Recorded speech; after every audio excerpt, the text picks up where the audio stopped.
오늘의 헤드라인 뉴스입니다. AMD가 장 마감 이후 시장의 예상치를 상회하는 실적을 발표하면서 시간의 거래에서 상승했습니다. 강력한 향후 실적 전망 또한 주가 상승을 견인했습니다. AMD는 특히 PC 및 노트북용 칩 매출액이 지난해 여름에 출시한 젠5에 대한 수요 강세로 68% 급증했다고 밝혔습니다. 슈퍼마이크로컴퓨터가 실망스러운 실적을 내놓으면서 시간외 거래에서 급락을 보였습니다. 지난 분기 매출을 46억 달러를 기록하며 예상치인 54억에 미달하였으며 부정적인 분기 전망 제시가 급락을 이끌었습니다.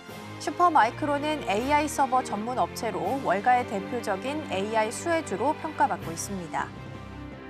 오펙 플러스 증산으로 전일 4년 내 최저치까지 떨어졌던 국제유가가 3% 이상 급등세를 보였습니다.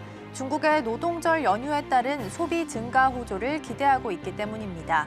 이와 함께 중국 원유 트레이더들의 시장 진입 가능성도 점쳐지며 국제유가 급등에 일조하고 있습니다. 트럼프 대통령의 의약품 관세 부과를 시사하는 발언에 따라 미국 증시가 일제히 하락하자 주요 암호화폐도 모두 하락했습니다. 트럼프 대통령이 2주 내에 의약품에 대한 관세를 발표할 계획을 세우면서 관세 불확실성에 대한 우려가 고조되자 투심이 얼어붙은 것으로 해석됩니다. 시청자 여러분 안녕하세요. 여러분의 성공 투자를 응원합니다. 출발 증시와이드 1부 시작합니다. 진행의 이가은입니다. 긴 연휴는 잘 보내고 오셨나요? 우리가 쉬어가는 동안 뉴욕 증시는 하루는 오르고 이틀은 내렸습니다. 특히 어제는 특별한 호재도 악재도 없었고요. FOMC에 대한 경계감이 짙은 모습을 보였습니다.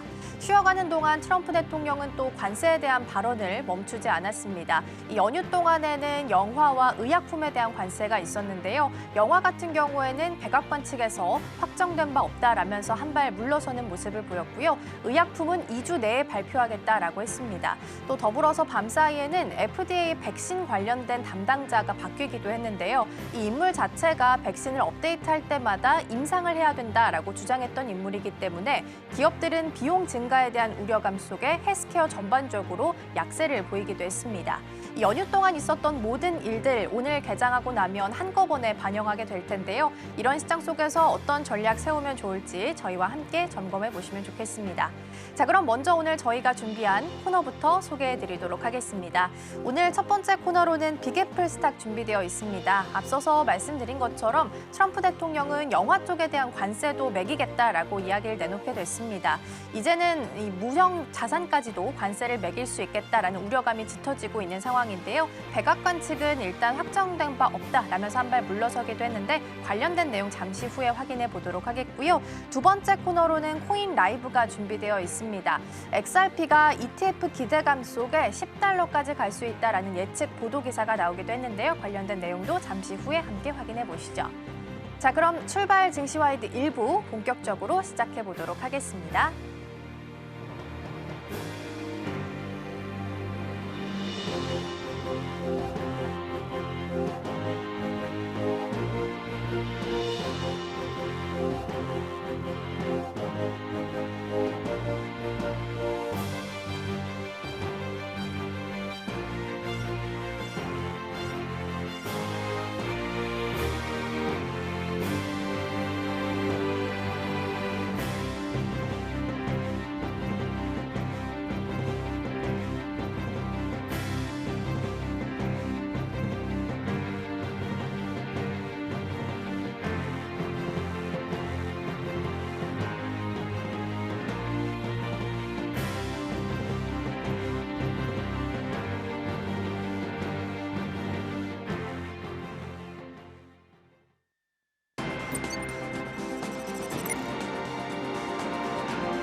네, 첫 번째 코너 빅애플 스탁으로 이어가 보도록 하겠습니다. 오늘 도움 말씀에는 서울경제TV 윤경철 본부장 자리해 주셨습니다. 본부장님 어서 오세요. 네, 안녕하십니까.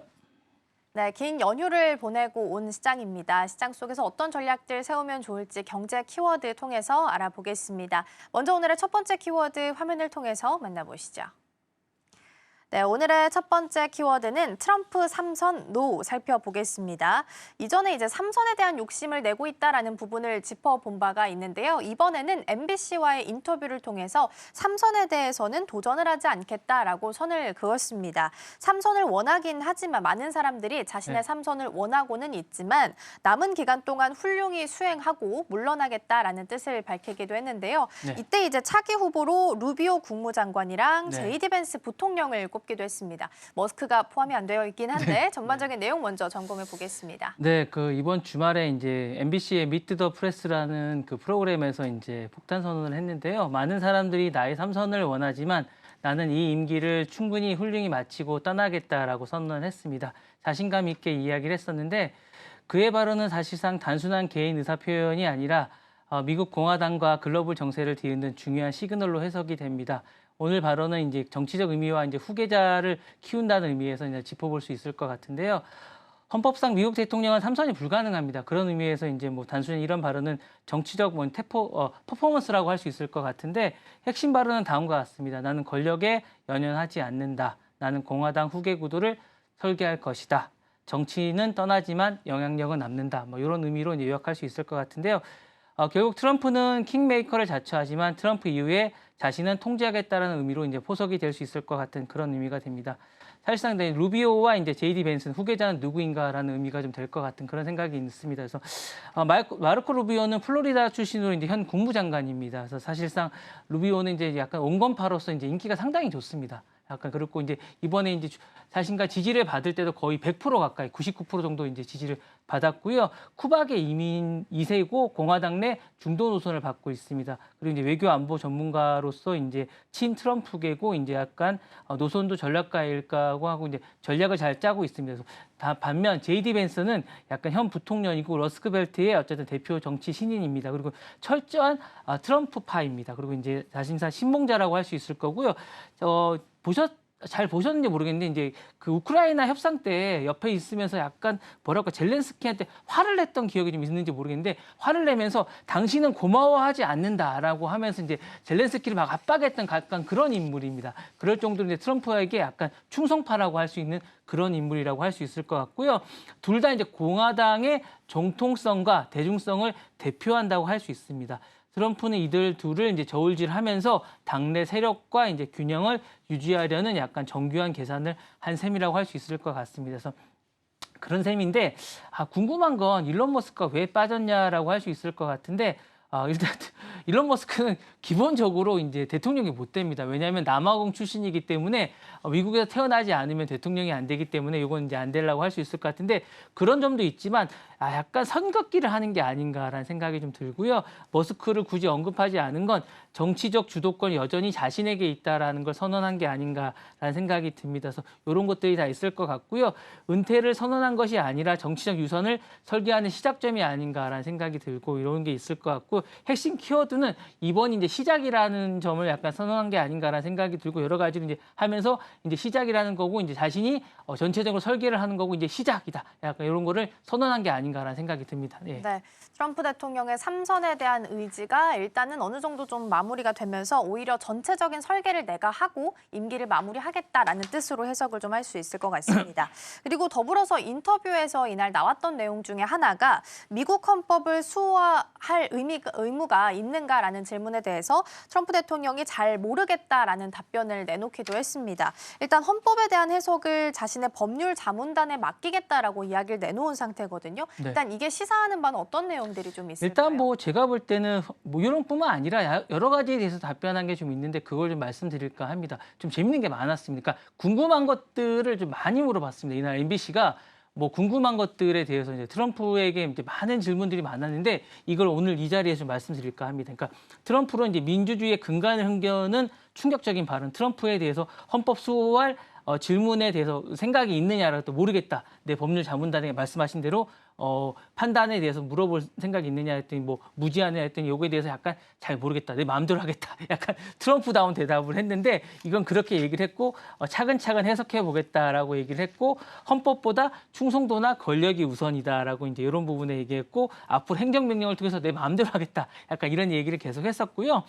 그 다음에 얘기했던 게 뭐냐면 캐나다 병합이나 그린란드 인수 구상에 대해서도 이야기를 했습니다. 그래서 뭐 캐나다 51번째 주 구상에 대한 발언에 관해서 군사력을 사용할 가능성에 대해서는 낮다라고 이야기했습니다. 이 부분에 대해서 명확하게 이야기를 했고, 그러니까 뭐 요거는 거의 농담이라고 비슷하게 얘기를 한 것 같아요. 이 부분에 대해서 얘기를 했고, 그린란드에 대한 얘기에 대해서는 군사안보 차원에서 할 가능성이 있다라고 해서 여지를 계속 남겨놨습니다. 그러니까 하고 싶다라는 얘기예요. 이건 계속 얘기해서 이 부분에 대해서는 하고 싶다. 이 부분에 대해서는 여지가 있다라고 얘기를 한 것 같습니다. 그러니까 이 부분에 대해서는 계속 하고 싶다는 생각이 있는 것 같고, 그리고 최근에 이제 월스트리트저널이 경기 침체 경고에 대해서 얘기를 했습니다. 여전히 뭐 일부 경기 침체에 대해서 역대 최저다라고 얘기를 했고, 이 부분에 대해서는 낙관적 경기가 있다라고 얘기를 했습니다. 왜냐하면 GDP가 0.3% 정도 감소한 데 대해서 이거 너무 경제 대통령이나 이런 거에 대해서 이제 본인은 낙관적이라고 얘기하는데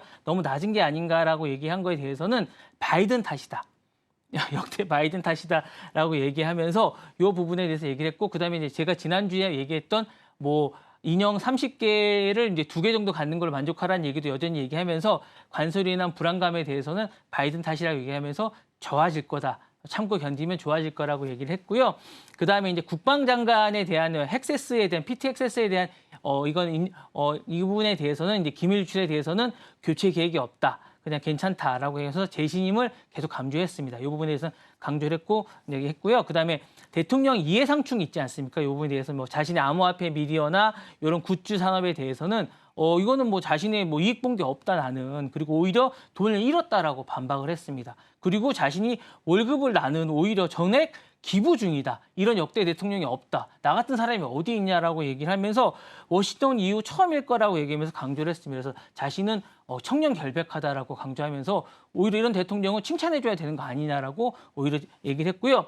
틱톡 딜에 대해서도 마감을 했습니다. 이거 이제 제 연장에 대해서 미국 내 소유권 전환에 관련해서 나는 틱톡에 대한 애정이 있다라고 얘기하면서 필요하다면 연장할 용의가 있다라고 얘기하면서 미국 투자자들이나 주도의 구조를 원하고 있지만 현재 중국에 대한 무역 갈등이 변수라면서 향후 좀 지켜봐 달라고 이야기를 했습니다. 이런 이야기들이 있었기 때문에 다양한 이야기를 하면서 현재 선거 전국의 여러 가지 핵심 아젠다들을 얘기를 하고 있기 때문에 중국이랑 이야기를 좀 더 하면서 이제 관세 문제를 해결할 예정이라고 이야기를 했습니다. 네, 트럼프 대통령의 임기와 관련된 내용들 점검 먼저 해봤고요. 이어서 두 번째 키워드 함께 확인해 보도록 하겠습니다. 네, 오늘의 두 번째 키워드는 아바타 예스, 기생충 노 보도록 하겠습니다.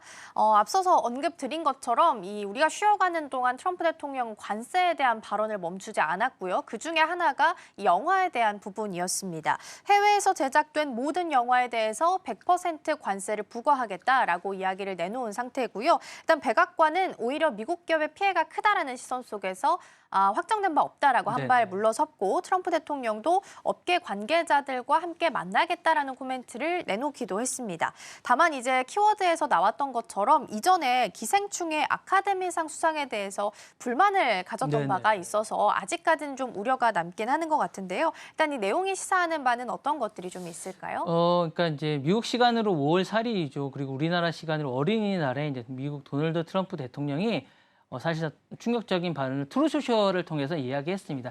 해외에서 제작된 모든 영화에 대해서 100% 관세를 부과하겠다라고 이제 얘기를 했고, 말씀하신 대로 이제 워싱턴에서 이제 이건 약간 유보적이고 정해진 게 아니다라고 또 얘기를 했습니다. 그래서 USA 투데이에서 나왔었는데 이유는 명확합니다. 뭐 미국 산업이 이제 우리나라로 따지면 이제 스크린 쿼터 같은 것들 때문에 무너지고 있다. 그러니까 외국 세금이나 인센티브 제도 때문에 무너지고 있다. 이건 국가 안보에 대한 문제다라고 얘기하면서 전통적인 어떤 무역 정책이나 정책을 틀을 벗어나 이제는 문화 산업까지 전면적인 미국 우선주의를 선언한 게 아닌가라는 생각이 들고 있습니다. 그래서 표면적인 얘기는 미국 산업을 보호한다라고 얘기해주고 있는데, 이건 사실 이제 관세는 100% 이제 여러 가지 이제 과잉 대응이 아닌가라고 생각이 드는데, 사실상 이제 내년도 있을 어쨌든 중간 선거에 대한 어떤 대선 약간 정치적 메시지가 아닌가라는 생각이 들고 있고요. 사실 이게 뭐 약간 예전부터 말씀하신 대로 약간 이건 기생충에 대해서 약간 예민한 반응이 좀 있는 것 같아요. 그리고 이제 외국 산업이 아카데미상 같은 걸 받는 거에 대해서 되게 약간 예민한 반응이 좀 있는 것 같고요. 관세 정책을 사실상 여러 가지에 대해서 약간 이렇게 예민하게 생각을 하고 있는 것 같고 이런 부분들에 대해서 이제 약간 이런 것도 약간 리쇼어링 정책을 좀 하는 것 같습니다. 약간 이것들을 다 미국 와서 찍어야 된다라고 생각을 하는 것 같아요. 그리고 비백인 영화라든가 비영어권 영화가 이제 어떤 중심이 되는 것들에 대해서 약간 불쾌해하는 듯한 이런 느낌이 좀 듭니다. 그리고 이제 그리고 약간 충격적인 것은 문화산업의 색태가 약간 국가안보라는 약간 프레이밍을 약간 만들어가는 약간 이런 느낌도 좀 있습니다. 그래서 트럼프는 문화산업을 단순한 비즈니스가 아니라 정치 선동처럼 약간 생각하고 정의한다고 이제 약간 볼 수 있을 것 같고요. 약간 이게 상징적인 듯한 약간 이런 느낌이 조금 있습니다. 그리고 이제 당장은 이제 미국 산업 내 약간 이런 것들이 협업 구조를 가진 것들이 이제 우리나라에 큰 충격은 없을 것 같습니다. 약간 없지만 사실은 이제 약간 계속적으로 이렇게 된다면 이제 우리나라에도 약간 표적이 될 수 있지 않을까라는 생각이 있을 것 같고요. 지금 이게 기본적으로 이제 전체적으로 이제 미국이나 우리나라나 한 곳에서 찍는 건 없습니다. 그렇기 때문에 이제 이게 어쨌든 타격은 없겠지만 이 트럼프가 불쾌해하는 이런 것들이 장기화되면 우리나라에도 지장이 있지 않을까 이런 생각이 들고 있습니다. 네. 네, 관세에 대해서 그러니까 이전에는 유형 자산에 대해서만 관세를 매겼다면 이제는 영화 같은 무형 자산에도 관세를 매길 수 있다라는 우려감이 시장 안에서는 일단 높게 좀 자리를 하고 있는 게 아닐까 싶습니다. 그리고 이 조치를 좀 더 해석을 해보면 영화를 제작할 때도 말씀해 주신 것처럼 미국 내에서 웬만하면 제작을 좀 하라라는 의도로 풀이를 좀 할 수 있을 것 같은데 사실 영화 제작하는 현실을 좀 봤을 때는 최근에 이제 국제적으로 이루어지는 경우가 많기 때문에 이게 실제적으로 현실화될 수 있는지에 대해서는 시장 안에서도 의문을 갖고 있는 것 같습니다. 그러면 이제 향후에 한미, 우리나라까지 포함을 했을 때 영화 산업에 대해서는 어떤 영향을 좀 미치게 될까요? 말씀하신 대로 이게 실질적으로 시행될 수 있을지가 약간 불확실성이 제기되고 있는 게 현실입니다. 사실 현재 영화는 단순한 개봉을 넘어서 이제 이게 영화가 사실은 산업이 최근 들어서 이제 트럼프 대통령이 이제 영화를 보시는지 잘 모르겠어요. 이게 보시는지 잘 모르겠는데 당신이 이제 이게 영화를 보시는 거 시대하고 많이 변했습니다. 그러니까 뭐냐면 이게 단순 개봉을 넘어서 스트리밍 서비스라든가 케이블 TV라든가 디지털 다운로드든가 블루레이라든가 이게 산업 방식이 이제 유통 방식이 상당히 많이 변했거든요. 당신이 이제 활동하던 시대하고 상당히 많이 변했습니다. 그러니까 미국 연화 산업이 10년간 급격한 변화를 겪고 있고 사실은 이제 코로나 팬데믹 이후에 이제 영화 이제 관객 수도 상당히 많이 변했고 복합적으로 작용하면서 이제 산업 구조 자체가 변했기 때문에 그리고 이제 보면 2024년 이후에 이제 극장 박스 오피스가 이제 그리고 3.8% 정도 이제 감소했습니다. 그렇기 때문에 이제 그리고 이제 역대적으로 이제 미국이 박스 오피스 상위 4편이 미국에서 제작된 겁니다. 그게 안 맞습니다. 말씀하시는 게 이 트럼프 대통령이 말하는 게 안 맞고 사실 흥행작에 이제 개봉된 게 아바타의 물의 길입니다. 큰 성황가를 올렸고 그 외에도 이제 뭐 만약에 이제 마블의 어벤져스라든가 이런 것들이 큰 성과를 올렸기 때문에 그리고 대부분의 작품들이 어쨌거나 파라마운트라든가 20세기 폭스라든가 디즈니라든가 미국 메이저 스튜디오에서 제공된 거기 때문에 이런 것들이 사실상 맞는지라는 것들이 맞는지 잘 모르겠다라는 생각이 들고요.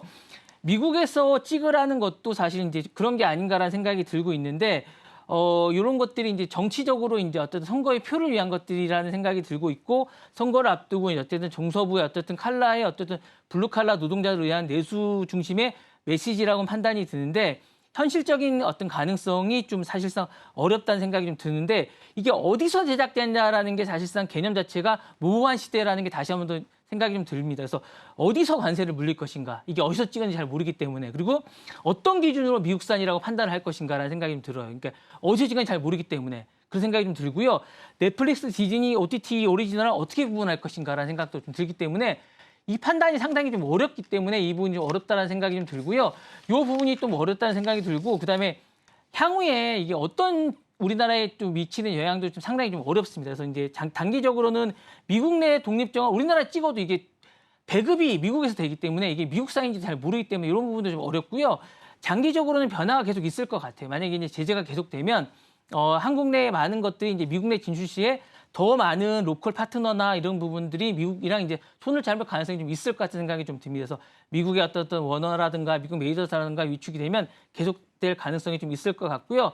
장기적으로는 관세가 목적이 아니라 문화 주권이나 이런 것들이 이제 상실될 가능성이 상당히 높지 않을까 이런 판단이 듭니다. 네. 네, 현실화되기는 좀 어려울 수도 있겠다. 그리고 그 안에는 문화 주권을 좀 주장하기 위한 전략일 수도 있겠다라는 말씀을 같이 주셨습니다. 자, 두 번째 키워드 정리하고 세 번째로 넘어가 보시죠.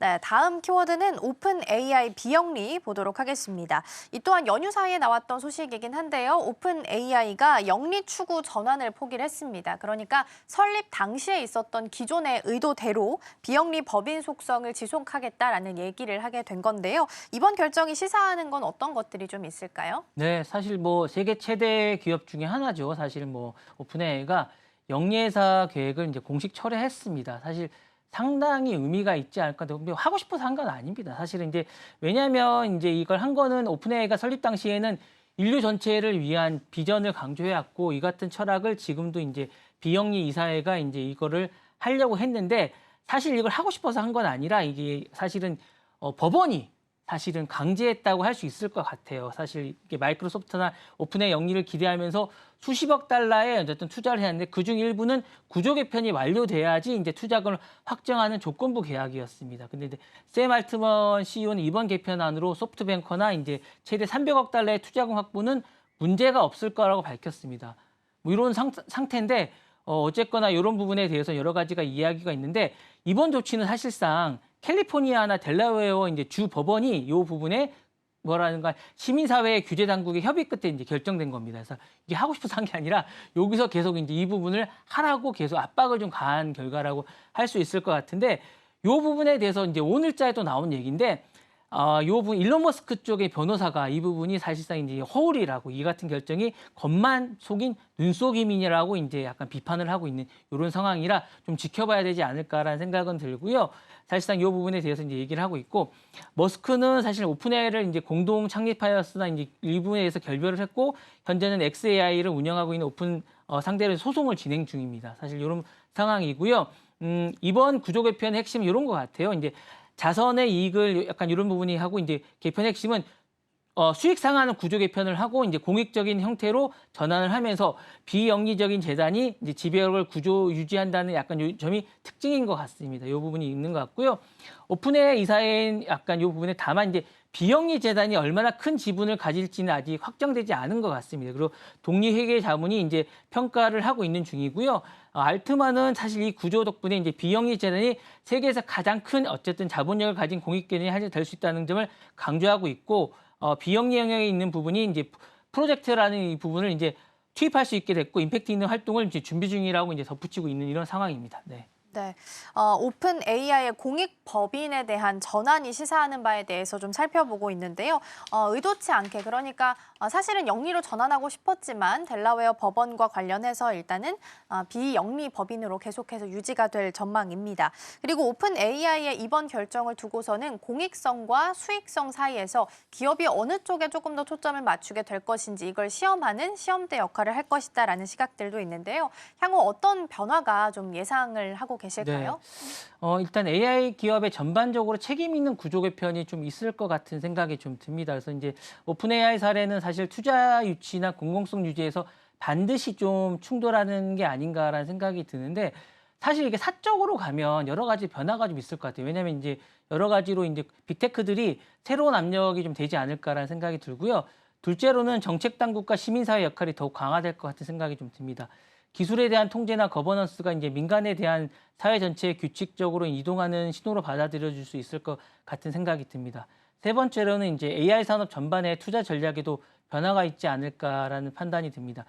공익 변화의 형태가 보편화되면 투자자들은 이제 단기 수익보다 장기적인 책임성과 파트너십을 중시하는 새로운 기준에 이제 적용이 되지 않을까라는 생각이 들고요.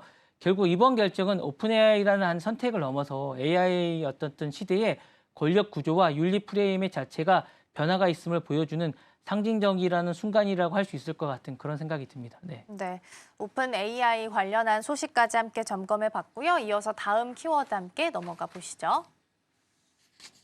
네, 다음 키워드로는 검열대 보안 5억 달러 논쟁 보도록 하겠습니다.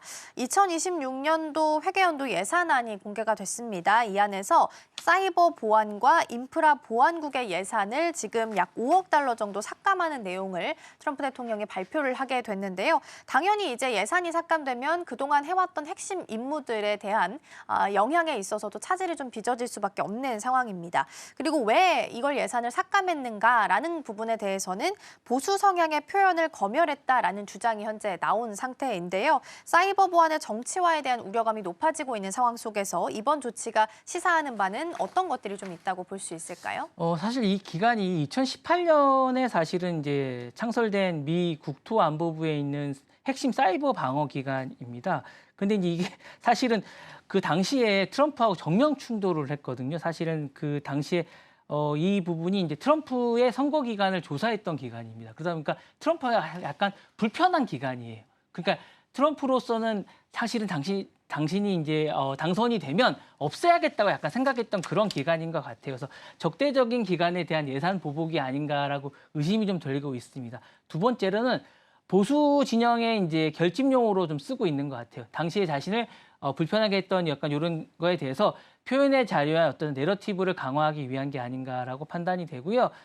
세 번째로는 이제 이 부분에 대해서 이제 대선 결과에 대한 어떤 그 부분에 대해서 조사를 하기 위한 그런 것들이 아닌가라는 판단이 좀 들고 있습니다. 그리고 이제 이런 부분에 대하고 하고 있다 보니까 이런 부분이 이제 예산을 좀 줄이다 보니까 이쪽에서는 우린 거에 대한 결과에 대해서 자신들의 예산을 줄이는 게 아닌가, 정치적 보복이 아닌가라고 얘기를 하고 있습니다. 그러니까 트럼프 쪽은 그런 게 아니다. 이런 부분이 아니라 이 부분에서 불필요한 예산을 줄이고 있는 거야. 근데 예산이 너무 많습니다. 5억 달러라는 게 엄청나게 많은 건데 이거를 줄이는 부분에 대해서는 이제 불필요한 예산을 줄인다고 얘기를 하는데 이걸 줄이면 요쪽이 하는 예산이 사실 그냥 있는 게 아니라 사이버 안보에 관한 예산이거든요. 그러다 보니까 요 예산을 줄이면 사이버 안보에 대한 것들이 이제 누수가 생깁니다. 그러니까 이런 부분들이 정말 누수가 생기면 정말 해야 될 일을 못 하게 되는데 원래 트럼프 쪽이 하던 이런 부분들의 어떻든 자신들이 하는 약간 보수 쪽에 있었던 이런 부분들에 대한 이런 부분들에 대한 것들을 불편한 부분들을 못 하게 되다 보니까 이 부분들을 이제 하지 말라고 하는 건데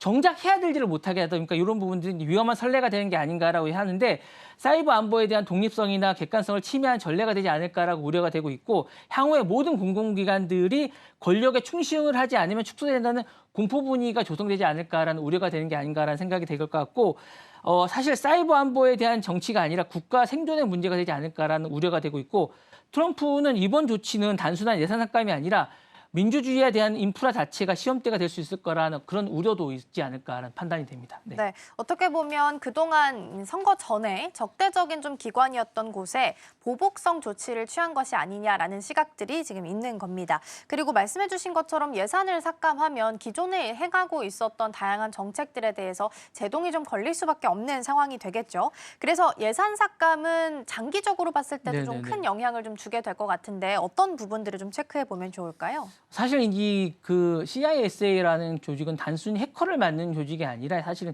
국가의 안보를 책임지는 조직인데 이런 조직이 이제 자신에게 이제 충성하지 않는다고 해서 이 부분을 이제 막으면 내부의 오류라든가 민간 기업의 연계 리스크를 점검하는 부분에서 이제 오류가 많이 생깁니다. 그래서 이런 부분들은 한번 충성도가 아니라 사실은 이제 좀 국가적인 차원에서 고려를 해봐야 되는데 이런 거를 이제 충성도에 따라서 하는 건 약간 좀 문제가 좀 있지 않나라는 생각이 좀 들고요. 두 번째로는 사실 삭감 예산이 장기적으로 파장이 좀 많이 있을 것 같아요. 그래서 사실은 기반 인프라나 보안 공백이 확대가 될 것 같고 민간 기업을 연쇄적으로 어쨌든 리스크가 전이될 것 같고 선거제도나 이런 부분에서도 어쨌든 신뢰도가 저하될 것 같은 생각이 듭니다. 그리고 이제 국제사회나 민주주의나 어쨌든 이런 데 많은 파장이 있을 것 같은 생각이 들 것 같고요. 사실은 이렇게 하다 보면 맨손으로 뭔가를 싸우라는 그런 생각이 들 것 같은 생각이 들어서 정치는 바뀌어도 이제 사이버 위협은 계속되지 않을까라는 생각이 들고 단기적으로라니까 장기적으로도 생존의 위협이 받는 이런 생각이 들지 않을까라는 생각이 들어서 트럼프 정부가 좀 이렇게 다시 한번 생각해봐야 되지 않을까라는 생각이 듭니다. 네. 네, 트럼프 대통령의 예산 삭감과 관련된 내용까지 점검해봤고요. 이어서 다음 키워드 함께 살펴보시죠. 네, 다음 키워드로는 알카트라즈 부활 보도록 하겠습니다. 알카트라즈가 샌프란시스코 앞바다에 있는 악명 높은 감옥으로 유명한데요. 여기를 재건하고 네. 또 재개방하겠다라는 계획을 트럼프 대통령이 발표를 했습니다. 즉 좀 어떻게 보면 질이 좀 안 좋은 범죄자들을 네, 네, 사회로서 네. 더 격리를 시키기 위해서 알카트라즈라는 곳을 확대하고 재건하겠다라는 코멘트를 내놓게 된 건데요. 실제적으로 이게 현실화될 가능성이 좀 어느 정도 있는지 이게 시사하는 바는 또 어떤 것들이 좀 있을까요? 예, 그 샌프란시스코에 이제 그 관광을 가시면 이게 이제 배를 타고 딱 가시면 알카트라즈 혹시 가보셨습니까? 아니요. 아니, 가보시면 이게 관광 코스입니다. 이제 알카트라즈를 이제 금문교를 타고 가시면 이제 섬 같은 데가 있습니다. 그래서 이게 관광 코스로 돼 있는데 이게 사실은 예전에 가시면 이제 이게 1909년부터 64년까지 이제 여기가 이제 빠져 들어가면 절대 못 나오는 약간 그런 약간 수용소 같은 곳이었습니다. 그래서 범죄 담제 같은 이런 분들이 있으면 이제 있는데 유명한 분들이 많았습니다. 알카포네라고 이제 되게 유명한 범죄자가 있었는데 이런 분이나 로버트 스트라우드라는 약간 이런 범죄자 같은 사람들이 있었습니다. 이런 범죄자들을 아주 악명 높은 범죄자들을 잡아서 여기다가 이제 수용했던 약간 이런 데인데 여기를 부활하겠다라고 주말에 얘기를 해가지고 깜짝 뒤집힌 적이 있습니다. 그래서 부활하겠다는 거고요. 여기 가면 이제 많은 사람들이 사진도 찍고 막 이렇게 수용소 같이 이제 재현을 해놓은 곳이 있습니다. 여기 이제 다시 이제 여기를 부활하겠다, 재건하겠다라는 계획을 세웠습니다. 이제 미국은 너무 오랫동안 사악하고 폭력적인 범죄자들의 시야였고 여기를 재건하고 철저히 격리하겠다라고 얘기를 했습니다. 그래서 이게 사실은 이게 단순한 감옥이 아니라 여기는 역사상 가장 범죄자들을 이제 형벌의 아이콘이자 뭐 이런 거예요. 그래서 머신건 넬리 어쨌든 이런 부분을 했고요. 여기 사실은 근데 이게 여기를 부활할 수 있을지 잘 모르겠어요. 이게 사실은 72년 이후에 여기를 이제 국립공원처럼 편입을 했거든요. 그래서 이제 했는데 사실상 불가능합니다. 이게 사실 이제 복원하는 자체가 거의 불가능하다고 볼 수 있을 것 같고요. 왜냐하면 이게 형사 정책하고도 역행을 하고 있습니다. 왜냐하면 미국은 지난 10년간 대규모 수용 정책에서 재사회와 가명 우선을 전환 중이고 알카트라즈식 격리 보복은 이제 시대에 충돌하고 있고 약간 이런 부분이 좀 있고 이 계획은 약간 정책이라기보다는 메시지에 가깝지 않을까. 나는 약간 강한 대통령, 범죄자가 타협하지 않는다. 그리고 민주당은 약간 어쨌든 이런 부분에서 이제 무정부 상태지만 나는 이런 부분에 대해서 어쨌든 보복이라든가 어쨌든 이런 강한 대통령이고 어쨌든 너희들을 가두겠다라는 약간 이런 느낌을 주는 게 아닌가라는 생각이 좀 들고 이런 생각이 메시지를 주는 게 아닌가 약간 이런 생각이 좀 있는 생각이 좀 있습니다. 그래서 이런 것들에 가까운 게 아닌가라는 생각이 좀 들어서 이거는 어쨌든 만들겠다는 생각보다는 메시지에 가깝다라는 생각이 좀 듭니다. 네. 네, 정리를 좀 해보면 알카트라즈라는 곳을 다시 한번 전면 재개방하는 데 있어서는 현실화될 가능성이 좀 낮다라고 보고 계시고요. 그리고 또 이걸 오히려 정치적인 제스처로 해석하는 게 맞다라는 시각도 제시를 좀 해주셨는데요. 그렇다면 굳이 왜 이런 정치적 제스처를 트럼프 대통령은 취하고 있다라고 봐야 될까요? 지금 지지도가 떨어지고 있지 않습니까? 이 지지도를 일단 올리고 싶은 생각이 좀 있는 것 같아요. 그래서 이제 강경 사법 대통령 이미지가 원래 트럼프는 그게 좀 있으니까 그걸 다시 한 번 더 강화하는 느낌으로 알카트라즈를 좀 쓰고 있는 것 같은 생각이 있고요. 그 다음에 이제 민주당 도시라 여기가 이제 민주당 강화 샌프란시스코, 로스앤젤레스 이제 민주당 강화 도시예요. 여기를 이제 비화하는 것 같아요. 그래서 여기는 범죄 도시다. 약간 이런 얘기를 좀 하는 연장선상이 아닌가라는 생각이 좀 있어서 알카트라즈를 하는 것 같고요. 불가능한 상징의 분노를 시각화하는 게 아닌가라는 생각이 있어서 여기를 다시 한 번 더 그렇게 하는 약간 이런 느낌이 좀 있는 것 같아서 이런 걸 다 뭉뚱들어서 알카트라즈를 언급한 게 아닌가라는 생각이 듭니다. 네. 네, 트럼프 대통령이 주장하고 있는 알카트라즈 재개방 관련한 속내까지 함께 살펴봤습니다. 이어서 다음 키워드 넘어가 보시죠. 네, 다음 키워드로는 워렌 버핏 은퇴 보도록 하겠습니다. 이 소식도 우리가 연휴를 보내는 동안 나왔던 소식 중에 하나인데요. 오마하의 현인이라고 불리죠. 우리 전설의 투자자인 워렌 버핏이 드디어 이제 물러난다라는 소식이 전해지게 됐습니다. 공식적으로 이제 은퇴를 선언했다라고 보시면 될 것 같은데요. 후계자로 지금 그렉 에이블을 지목을 했습니다. 네. 일단은 은퇴를 선언한 이유나 이것이 시사하는 바는 어떤 것들이 있는지 여기서부터 출발을 좀 해보겠습니다. 그러니까 버크셔 해서웨이의 늘 리스크는 워렌 버핏인 것 같아요. 그러니까 장점도 워렌 버핏이지만 리스크도 워렌 버핏인 것 같은 생각이 드는 것은 뭐냐면 어쨌든 CEO가 강력한 CEO가 있다는 건 그 자체도 에너지지만 또 리스크인 것도 같습니다. 그래서 이제 시스템을 만들겠다라는 생각인 것 같습니다. 그래서 이제 계획된 질서 있는 승계가 아닌가라는 판단이 듭니다. 그래서 투자자들 사이에서는 수년간 어쨌든 회자 대응 가장 큰 불확실성을 이번에 제거한 게 아닌가. 제거란 말이 아닌지는 모르겠지만 버핏이 떠나면 버크셔는 어떻게 되는가였는데 이번에 그것을 어쨌든 체계적으로 보여줬다는 생각이 드는 것 같고요. 이번 은퇴선언은 이를 종결시키는 질서 있는 어쨌든 투명한 승계 플랜의 공식화였다라고 판단이 됩니다. 후계자인 그렉 에이블은 25년간 버크셔에 몸담았으며 이미 비보험 업계에서도 이제 실질적인 총괄해온 인물입니다. 버핏은 어쨌든 21년에 그렉이 다음 CEO라고 언급을 해왔고요. 이번에 공식 선언은 리더십 리스크를 해지하는 약간 이런 어떤 시장 신뢰에 동시에 이루어졌다라고 할 수 있을 것 같습니다. 그리고 이제 인간 버핏의 시대는 종료됐고 철학보다는 시스템으로 이 회사가 운영된다는 걸 보여줬다라고 할 수 있을 것 같습니다. 그리고 이제 후계자 전략과 미국 자본주의 리더십의 리포맷이라고 이제 할 수 있을 것 같은 그런 생각이 듭니다. 네. 네, 버크셔 해서웨이의 지분을 지금 워렌 버핏이 한 14% 정도 보유하고 있어서 최대 주주로 이름을 올리고 있는 상황인데요. 그럼에도 이제 주식은 팔 생각이 없다라고 코멘트를 남기긴 했습니다만 은퇴 소식에 이 밤사이에 주가가 한 5% 넘게 하락을 하는 모습을 보이기도 했습니다. 2026년 1월 1일부터 이제 에이블 부회장을 CEO로 임명하기로 의결을 한 상태고요. 이제 워렌 버핏은 회장으로 남게 될 예정인데요. 앞으로 버크셔 해서웨이는 어떤 변화를 좀 맞게 될까요? 근데 리스크는 크긴 큰가 봅니다. 주식 계속 떨어지는 것 같으니까 정말 리스크는 있나 봅니다. 그래서 주소도 이제 보니까 이게 시스템으로는 안 되는 회사인 것 같아요. 그러니까 워렌 버핏이 크긴 크다는 생각이 좀 드는데 경영 방식은 이런 것 같습니다. 철학은 유지되되 운영은 더 적극적으로 하겠다라는 생각인 것 같습니다. 그렉 에이블은 사실 이런 것 같아요. 그래서 어쨌든 비보험 부분은 전체를 총괄해온 경영자인데 버핏과 달리 자회사는 경영진은 더욱 긴밀하게 소통을 하고 보다 자주 어쨌든 개입하는 스타일로 알려져 있습니다. 버핏은 주로 위임형이었다면 에이블은 모니터링형이라고 할 수 있고 코치형 경영자 스타일이라서 전환할 생각이라고 하고 있고요. 버핏은 철학을 지키되 더 정돈되고 체계적인 경영 시스템을 자리 잡을 전망이라고 합니다. 그리고 이제 투자 전략은 보수에서 진화로 에너지 테크 분야로 이제 기대가 된다고 합니다. 그리고 이제 자회사는 거버넌스로 이제 내부 관리 체계로 할 생각이라고 하고요. 사람 브랜드에서 조직 신뢰로 이제 전환될 예정이라고 하고 어쨌든 버핏의 영향력을 완전히 벗어나지는 못할 생각이라고 합니다. 그래서 어쨌거나 전설의 시대에서 제도화된 자본주의로 바뀌지 않을까라고 이제 판단하고 있습니다. 네. 네, 일단 은퇴 소식이 나오게 되면서 주가는 어느 정도 하락세를 면치는 못하고 있는 상황인데요. 정리가 좀 될 수 있을지 앞으로의 시각들 어떤 변화들 생기게 될지도 같이 체크해 보시면 좋겠습니다. 자, 6가지 경제 키워드 함께 살펴봤고요. 본부장님과는 여기서 인사 나누도록 하겠습니다. 오늘 말씀 고맙습니다. 네, 감사합니다.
오늘 아침 빼놓을 수 없는 암호화폐 이슈 소식 전해드립니다. 미국 증권거래위원회가 캐너리 캐피털이 신청한 라이트코인 현물 ETF 승인 결정을 연기했습니다. 5월 6일 코인게이프 보도에 따르면 SEC는 나스닥 상장 제한의 규제 적합성 검토를 위해 의견 제출 마감일을 5월 26일, 반박 의견 기한을 6월 9일로 설정했습니다. 블룸버그 애널리스트 제임스 세이퍼트는 이번 연기를 예측하며 SEC가 XRP ETF 등 다른 암호화폐 ETF들과 마찬가지로 시간을 끌 것이라고 분석했습니다. 그는 라이트코인이 암호화폐 ETF 중 승인 가능성이 높은 자산으로 승인 확률이 약 90%에 달한다고 평가했습니다. 솔라나와 XRP ETF 역시 올해 비슷한 가능성을 보이고 있습니다. 한편 연기 발표 이후 라이트코인 가격은 약 85달러 선에서 거래되며 24시간 기준 2%가량 상승한 상태입니다. 이더리움 공동 창업자 비탈릭 부테린이 최근 블로그를 통해 이더리움 레이어2 프로토콜 성장에 관한 주요 동향을 공개했습니다.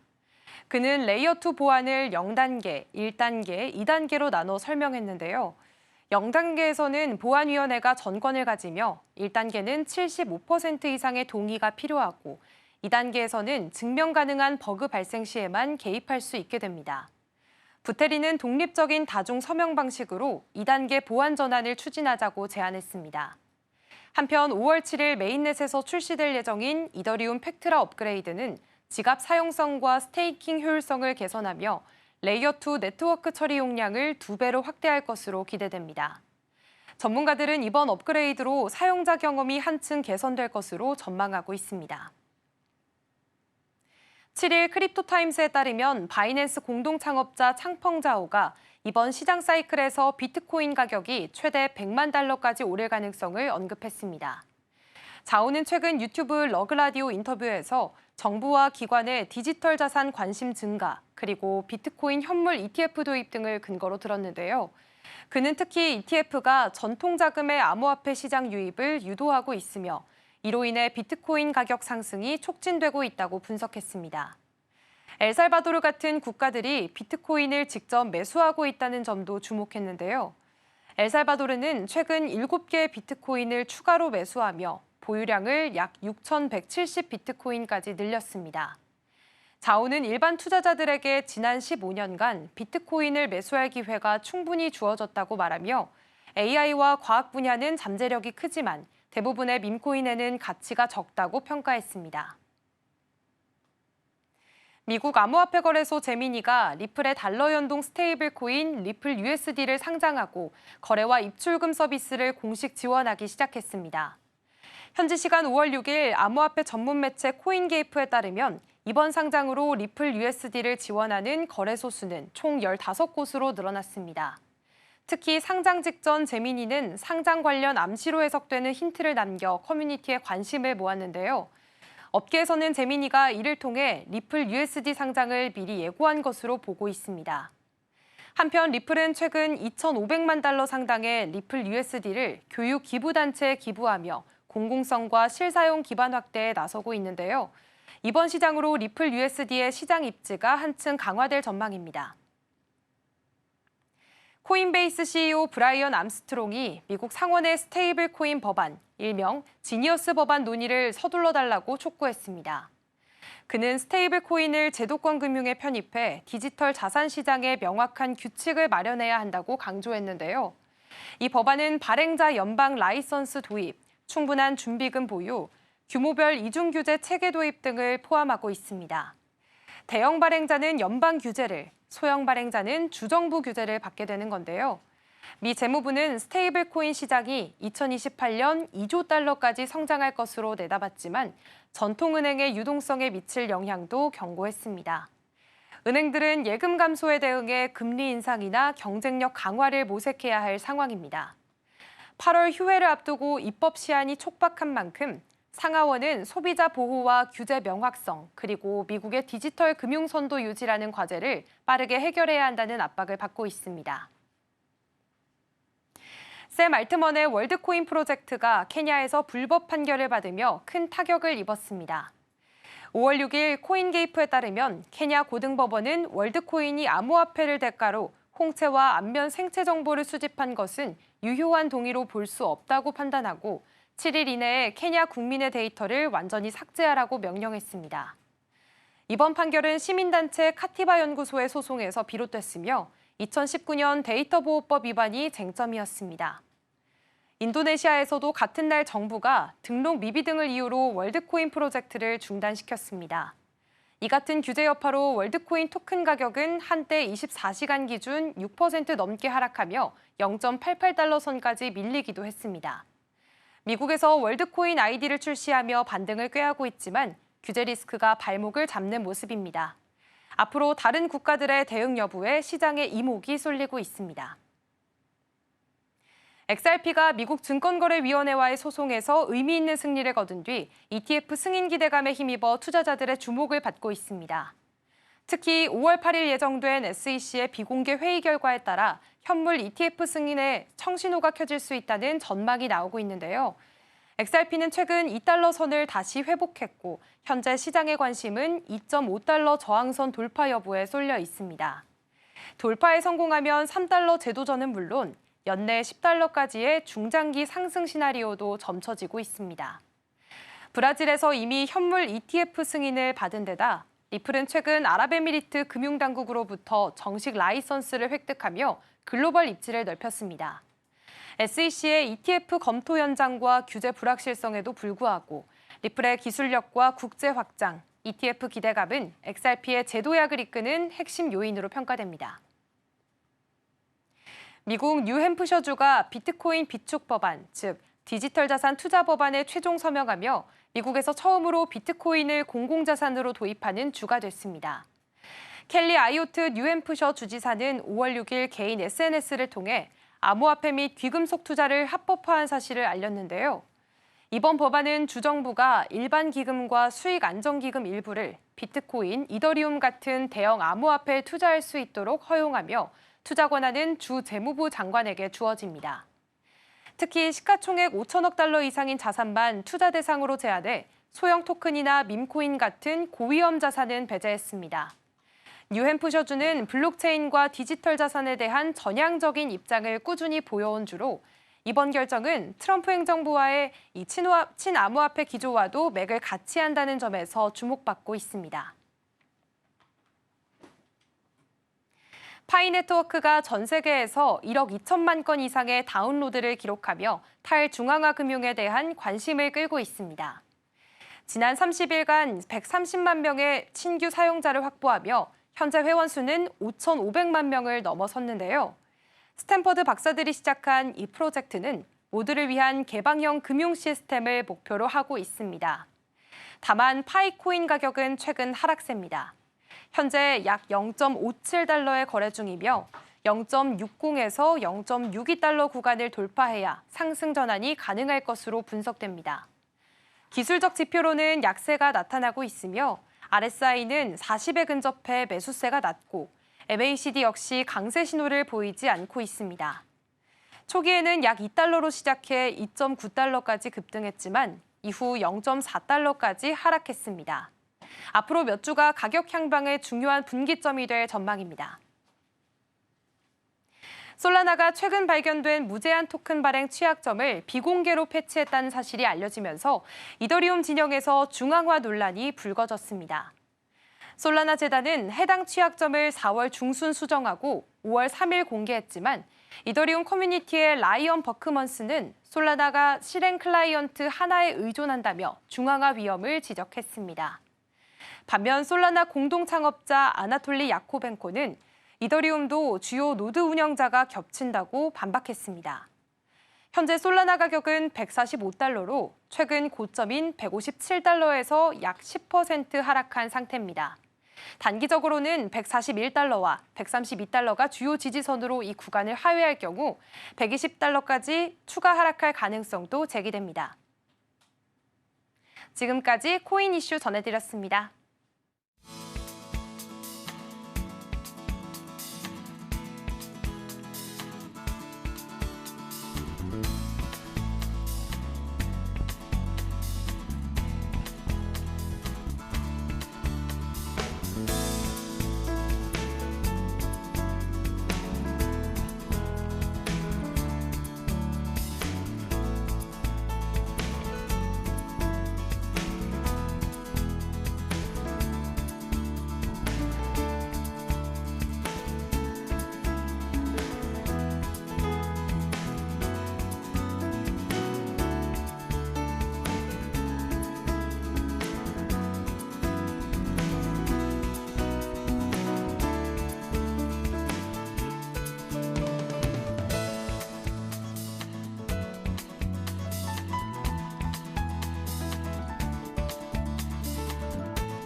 네, 전일장 이슈와 오늘장 분위기 짚어보겠습니다. 스탁포인트 시간입니다. SCTV 이민 멘토와 함께합니다. 어서 오세요. 네, 안녕하세요. 네, 일단 월화 우리 증시는 좀 쉬어가면서 좀 장거래일 연속으로 좀 오랜 기간 쉬었습니다. 그 기간 동안 글로벌적으로도 또 정치적으로도 많은 이슈가 있었는데요. 자세한 이야기 나눠보면서 우리 증시도 체크를 해보겠습니다. 일단 뉴욕 증시에서는 내일 있을 FOMC 회의를 앞두고 관망세인 자세를 보였습니다. 또 의약품 쪽, 또 영화 쪽으로도 관세를 부과할 수 있다라는 예고가 나오면서 시장은 더욱더 흔들린 모습이었는데요. 사실 S&P 500 지수가 9거래 연속으로 상승하는 랠리를 보였었는데 이러한 이슈 때문에 좀 이틀 연속으로 쉬어가는 흐름까지도 보여지기도 했습니다. 그렇다면 우리 증시도 한번 살펴보겠습니다. 여러 리스크들이 나왔는데요. 또 하나하나 좀 살펴보겠습니다. 가장 먼저 환율을 좀 체크를 해봐야 될 것 같습니다. 지금 대만 달러에서도 멘토님 이 강세를 또 보였었는데 이와 맞물려서 지금 원화에서도 지금 강세를 보이는 모습이었습니다.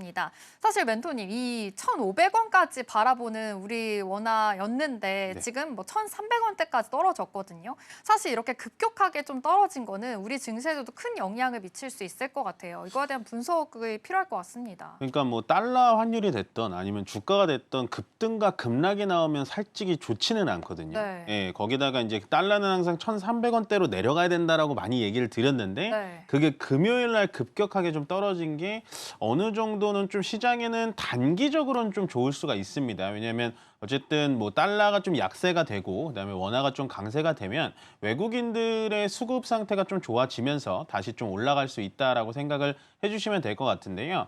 현재 달러 인덱스 같은 부분, 그러니까 원 달러 환율만 비교하지 마시고 항상 달러 인덱스를 보자라고 말씀을 드렸는데 달러 인덱스도 현재 99까지 또 100을 또 깨면서 내려가 주면서 달러는 아무래도 계속해서 좀 약세의 흐름으로 이어갈 수 있지 않을까라고 생각이 좀 들고요.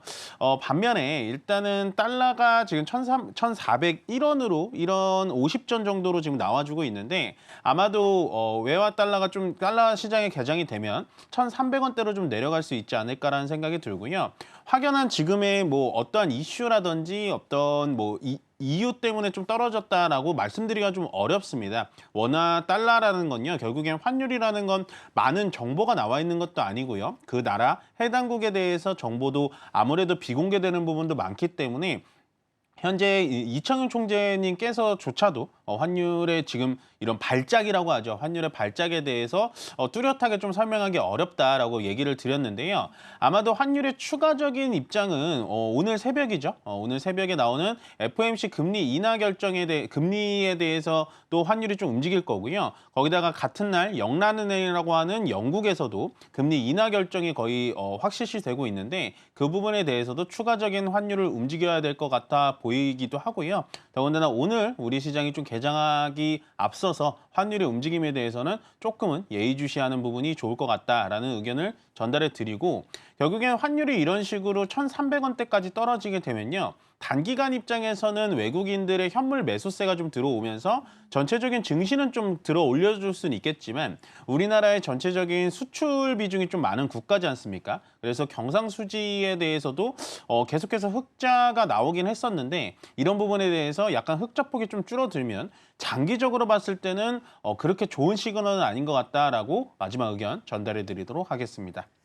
네, 지금 원화 강세로 인해서 그래도 지금 달러가 약세가 되면서 외국인들이 프리마켓에서는 들어오는 흐름이 포착이 되고 있습니다. 코스피, 코스닥, 양시장 모두 지금 외국인들의 수급이 어느 정도는 좀 들어오고 있다라는 점 포착이 되는데 실제로 이제 본 장까지 이어질 수 있을지는 계속해서 체크를 해보겠습니다. 일단 그래도 우리 시장 좀 견조한 흐름 보여지고 있습니다. 코스피에서 0.5% 상승하면서 출발할 것으로 예측되고 있고요. 코스닥에서도 0.3% 조금은 하락하면서 출발할 것을 예측하고 있습니다. 이 와중에 주말 사이에 이런 뉴스가 나왔습니다. 체코 법원이 이 한수원 원전 계약에 지금 제동을 걸었다라는 악재가 나왔습니다.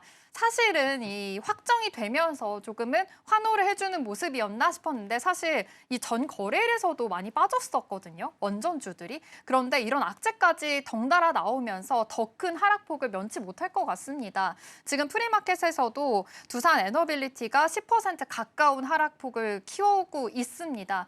이 원전주들 어떻게 앞으로 투자 전략 세우면 좋을까요? 아마 오늘 하루는 원전주들이 전체적으로 좀 폭락이 좀 클 것 같아요. 네. 우리가 예측을 했다시피 뉴스가 나오자마자 떨어졌을 때는 세론이라고 보시면 되고 지금은 그거에 따른 계약이 거의 확정적으로 나왔다라고 보여졌는데 아마도 프랑스 EDF가 또다시 소송을 좀 제기를 하면서 체코의 정부가 아닌 체코의 법원이 정부에 대해서 약간 서명 중단 명령을 일단 내린 거에 대해서 체코 정부가 그에 따를 수밖에 없는 상황이라고 보시면 될 것 같습니다. 다만 아마도 원전에 대해서 정말 많은 기대와 또 많은 분들이 좀 투자를 하신 걸로 알고 있는데요. 어저께 미국 시장을 좀 예를 들어 본다면 뭐 전체적으로 미국 시장이 이틀 연속 좋지는 않았습니다만은 전력적인 수요에 대해서는 절대로 거짓된 부분이 없다. 전력 수요는 앞으로도 계속해서 유효하게 필요하다라는 의견이 나오면서 전력 관련된 종목, 그다음에 에너지 관련된 종목들이 많이 올라갔습니다. 실질적으로 이런 서명 중단 이런 이슈가 나오지 않았더라면 오늘 원전 관련된 종목들이 다시 한번 레벨업이 될 수 있는 기회였는데 어쩔 수 없이 뭐 프랑스 회사의 목리 때문에 지금 서명 중단 명령이 좀 나왔던 걸로 보여지고요.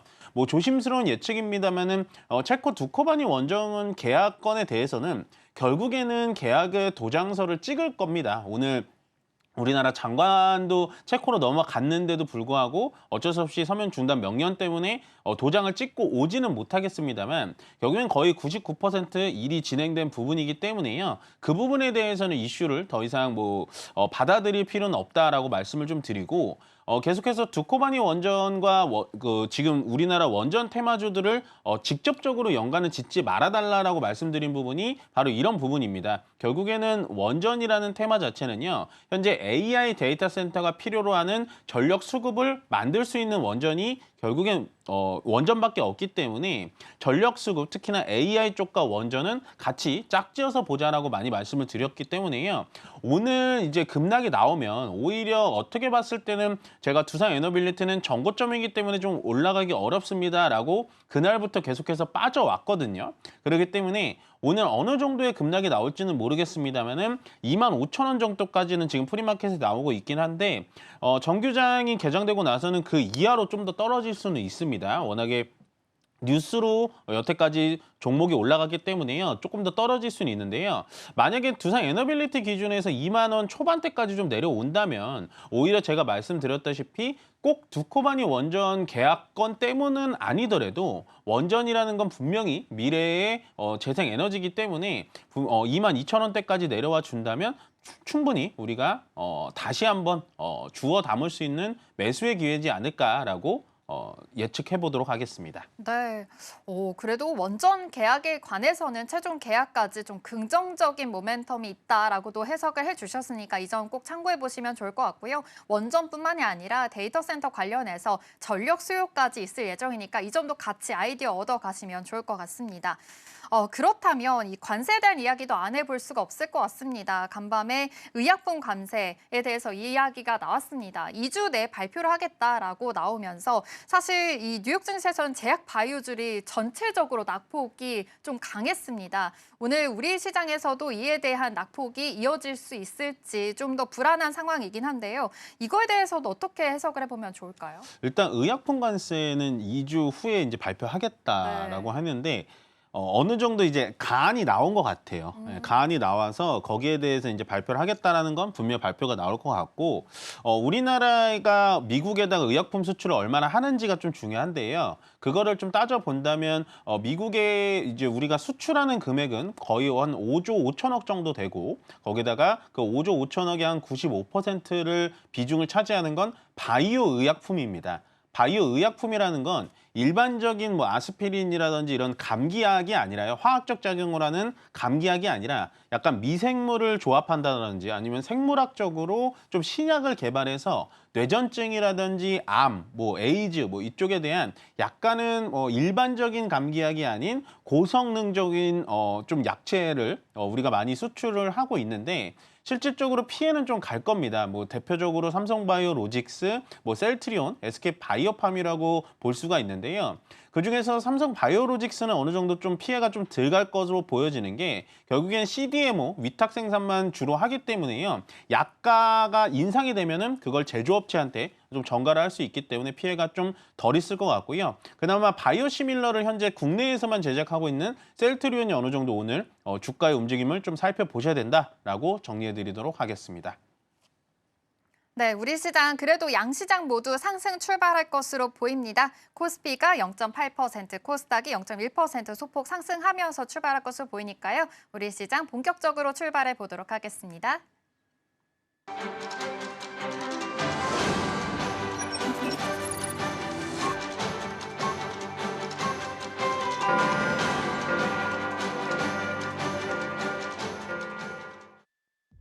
(5월 7일) 수요일 우리 시장 문 힘차게 열었습니다. 긴 연휴를 마무리하고 맞이하는 오늘 시장입니다. 간밤 뉴욕 증시는 동반 약세로 마무리를 지었는데요. 지난주 우리 시장은 다소 어수선한 분위기 속에서도 그래도 양지수 모두 상승으로 마감을 했습니다. 장 초반에는 하락 출발을 하긴 했지만 그래도 기관의 매수세가 꾸준히 들어와주면서 투심을 단단히 쌓아 올렸고요. 특히 AI 데이터 센터 관련된 우려가 최근 완화되면서 일부 반도체주들이나 전력 설비 쪽이 좀 강했고요. 또 한한령 해제에 대한 기대감 여전히 가져가면서 화장품주까지 동반 강세를 보여줬습니다. 오늘 우리 시장 개장 분위기는 어떨지 이어서 살펴보도록 하겠습니다. 네, 현재 양시장 모두 상승으로 출발하고 있습니다. 코스피는 0.67% 상승해주면서 2,578선 지나가고 있고요. 또 코스닥도 0.09% 소폭 상승해주면서 722선 지나가고 있습니다. 그렇다면 이어서 코스피 시가총액 상위주들 흐름 체크해보도록 하겠습니다. 네, 오늘 삼성전자와 SK하이닉스 반도체 투탑 상승세 보여주고 있습니다. 간밤 필라델피아 반도체 지수가 1% 넘게 밀리는 모습을 보였지만 오늘 국내 반도체주들은 이에 영향을 받지 않는 모습 확인해 보실 수가 있는데요. 삼성전자 현재 0.55% 상승해주면서 54,600원 선에서 지나가고 있습니다. 전거래일에서는 외국인들의 대규모 매도세가 포착이 되면서 하락세를 보였습니다. 한편 이 삼성전자의 경우에는 인도 정부가 부과한 8천억 이상의 그런 세금과 과징금에 대해서 취소 소송을 제기했다라는 소식도 전해졌고요. 삼성전자의 홈 AI 로봇인 볼리가 또 올해 상반기에는 한국과 미국 시장에서 출시될 예정이라는 소식도 함께 가져가 보시면 좋겠습니다. SK하이닉스 지금 0.32% 상승해주면서 현재장 지나가고 있습니다. 하이닉스는 지난주 5거래일 만에 다시 상승으로 돌아선 채 한 주를 마무리해줬는데요. 마이크로소프트가 AI 투자를 계속해서 할 것이다라는 그런 기대감 속에서 하이닉스 상승세 오늘도 지속되고 있는 모습 포착해 보실 수가 있겠습니다. LG 에너지솔루션 현재 삼성 바이오로직스 2%대 낙폭 그리고 있는 상황인데요. 아무래도 트럼프 대통령이 2주 내로 이 의약품 관세를 발표하겠다라고 언급을 하면서 미국의 수출 규모가 상당히 큰 국내 바이오 기업들이 좀 타격을 받을 것으로 예상이 되고 있습니다. 현재장에서도 역시나 2% 넘는 낙폭이 좀 그려지고 있다는 점도 체크를 해보실 수가 있겠고요. 한편 삼성 바이오로직스의 경우에는 ADC 시장에 본격 진출을 했습니다. 지난달부터 전용 생산시설 가동을 시작하고 이미 수주 계약도 체결한 상태인데요. 이렇게 항체 개발부터 생산까지 원스톱 시스템을 갖추겠다라는 포부를 밝히기도 했습니다. 이어서 LG 에너지솔루션 살펴보시면 현재 0.78%대 상승세 보여주고 있고요. 또 현대차의 경우에는 0.18%대 낙폭을 조금 그리고 있는 모습입니다. 트럼프 대통령의 외국산 자동차 부품에 대한 25% 관세가 현지 시간 3일 공식 발효가 됐습니다. 하지만 미국에서 자동차를 제조하는 완성차 업체의 경우에는 관세를 일부 면제해주겠다라는 언급이 나오면서 현대차의 경우에는 관세를 면제받게 됐는데요. 일부 면제받게 됐는데요. 또 현대차 아이오닉5의 경우에는 조지아주 신공장 생산으로 인해서 IRA 보조금 혜택 명단에 다시 포함됐다는 좋은 소식도 들려왔습니다. 이런 소식들과 함께 현대차와 기아의 4월 미국 판매량이 역대 최고치인 16만 대 이상을 기록을 하면서 7개월 연속 성장했다라는 소식도 들려왔지만 오늘 시장 안에서는 조금 약세를 보이고 있다는 점 체크해 보시면 좋겠습니다. 이어서 살펴보시죠. 네, 현재 HD 현대중공업이 6위로 올라왔습니다. 5%대 상승세 보여주면서 43만 원 선에서 거래가 되고 있습니다. HD 현대중공업의 경우에는 글로벌 2위 해운사인 머스크와 손을 잡고 탈탄소 해운 기술 협력에 나선다는 소식과 함께 또 하나오션과 원팀을 꾸리고 캐나다 잠수함 사업에 공동 입찰 도전하겠다는 소식도 전해지면서 오늘 장에서는 조금 호재로 작용하는 모습 확인해 보실 수가 있겠고요. 현재 하나 에어로스페이스가 다시 6위를 탈환한 모습입니다. 2.32% 상승세 기록하고 있는데요. 최근 JP모건의 목표가 상향 소식이 계속해서 이 하나 에어로스페이스의 주가에 영향을 미치고 있는 모습입니다. KB금융도 오늘 견조하게 0.97%가량 상승세 보여주고 있고요. 삼성전자 우선주 0.11% 오름세, 그리고 기아는 보합권에서 장 지나가고 있습니다. 이어서 코스닥 시장도 함께 살펴보시죠. 네, 오늘 알테오젠 하락세 3% 깊게 그리고 있습니다. 역시나 이 의약품 관세에 좀 영향을 받는 모습 보여주고 있고요. 에코프로 그룹주는 지난주에 좀 상반된 모습을 보여주고 있습니다. 지난주에는 에코프로 BM이 상승세를 보였었고 또 에코프로가 하락세를 보였었지만 오늘은 조금 반전된 모습 보여주고 있고요. HLB는 현재 보합권 지나가고 있고 레인보우 로보틱스까지 오늘 로봇주들도 보합권 지나가고 있습니다. 이어서 살펴보도록 하겠습니다. 네, 오늘 나머지 6위부터 10위까지는 모두 하락세를 보여주고 있습니다. 휴젤 3.3%가량 낙폭 그리면서 35만 9,500원 선에서 지나가고 있습니다. 지난주 장에서는 계속해서 이 의료기기 테마주들이 좀 강세를 보였었는데요. 오늘은 조금 쉬어가고 있는 모습들이 포착이 되고 있습니다. 한편 이 휴젤의 경우에는 전거래일에서 52주 신고가를 경신하기도 했습니다. 또 최근 비만약 열풍이 이어지고 있는 가운데 일부 증권가에서는요, 이 체중 감량 으로 손실된 얼굴 볼륨을 좀 이 보톡스로 인해서 필러 시장이 함께 연동해서 성장을 할 수 있다라는 기대감도 함께 불어지고 있지만 오늘 시장에서는 좀 쉬어가는 흐름 포착이 되고 있고요. 클래시스는 내일 실적 발표를 앞두고 있습니다. 오늘 0.15% 현재 상승세 살짝 전환한 모습 확인해 보실 수가 있겠습니다. 파마리서치의 경우에도 리쥬란에 대한 그런 수요가 꾸준히 증가하면서 계속해서 상승해오는 모습 보여주다가 오늘 장안에서는 3%대 낙폭 그리고 있고요. 펩트론과 리가켄 바이오도 오늘 2%에서 3%대 낙폭 그리면서 시장 지나가고 있습니다. 지금까지 시장 상황 전해드렸습니다. 네, 5월 7일 수요일 우리시장 개장했습니다. 지금 코스피가 0.4% 상승하면서 지나고 있고요. 코스닥이 0.3% 소폭 하락하면서 지나고 있습니다. 환율이 더 떨어졌습니다. 1,383원대 지나고 있다는 점 체크를 해주시면 될 것 같은데요. 외국인이 지금 코스피와 선물 시장에서는 담아내고 있습니다. 이 점도 포착해 보시면 좋을 것 같습니다. 또 장 전에 체크를 해드렸는데 두산 에너빌리티가 지금 6% 빠지면서 25,800원 선 지나고 있다는 점도 체크를 해주시면 될 것 같습니다. 멘토님, 그래도 우리 시장 지금 원화 강세 때문인지 지금 외국인들이 그래도 코스피에서 또 선물에서 담아내고 있는 모습 포착이 되거든요. 네. 지금 시장 어떻게 보고 계실까요? 그러니까 이것도 이제 장전에 우리가 체크했다시피 원달러 환율이 1,300원대로 내려가게 되면 네. 결국에는 현물에서 외국인이 안 담을 수가 없거든요. 왜냐하면 달러가 약세되고 원화가 강세되면 당연히 우리나라 시장으로 들어올 수밖에 없고 그 전에 우리나라 국채를 계속 사면서 외국인들이 준비를 해왔던 자금들이 차차 단기적으로 좀 들어올 거라고 보여집니다. 그만큼 원달러 환율에 대해서는 우리나라 국내 시장의 움직임이 굉장히 좀 중요하다고 보여지고요. 이렇게 외국인들이 수급이 점점 들어오게 되면 결국에는 2,550포인트를 현재 넘어서 2,600포인트, 2,700포인트까지 갈 수 있다라고 많이 설명을 드렸었는데 그만큼 현재 뭐 지금 7분 정도밖에 시간은 지나진 않았습니다만 외국인의 순 현물 매수가 좀 들어온다라는 건 좀 긍정적인 신호라고 보여지게 될 것 같고요. 거기에 지금 코스피는 이제 양봉을 켰지만 코스닥은 반대급부적으로 마이너스 0.36%가 떨어지고 있습니다. 코스피보다는 코스닥이 나빠서 그렇다라고 착각은 하실 필요가 없는 게요. 현재 코스피 같은 경우는 이제 반도체 투탑이라고 불리는 삼성전자와 하이닉스가 그래도 0.74%, 0.22% 올라가지고 있기 때문에 코스피가 좀 강세를 보여주는 거고요. 코스닥은 반대급부적으로 좀 떨어지는 종목이 많은데 그거를 우리가 좀 살펴본다면 이것도 앞서 말씀드렸다시피 의약품 관세에 대해서 현재 제약바이오의 시총 상위 종목이 굉장히 많이 포진되어 있는 게 코스닥입니다. 그렇기 때문에 현재 알테오젠이 3% 빠지고 있고 HLB 마이너스 뭐 휴젤, 뭐 이런 것, 펩트론, 뭐 리가켄바이오, 결국엔 바이오 종목들이 시총 10위권에 굉장히 많이 포진되어 있는 코스닥이기 때문에요. 오늘 상당히 상대적으로 좀 약해 보인다라고 정리를 해드리고 싶고요.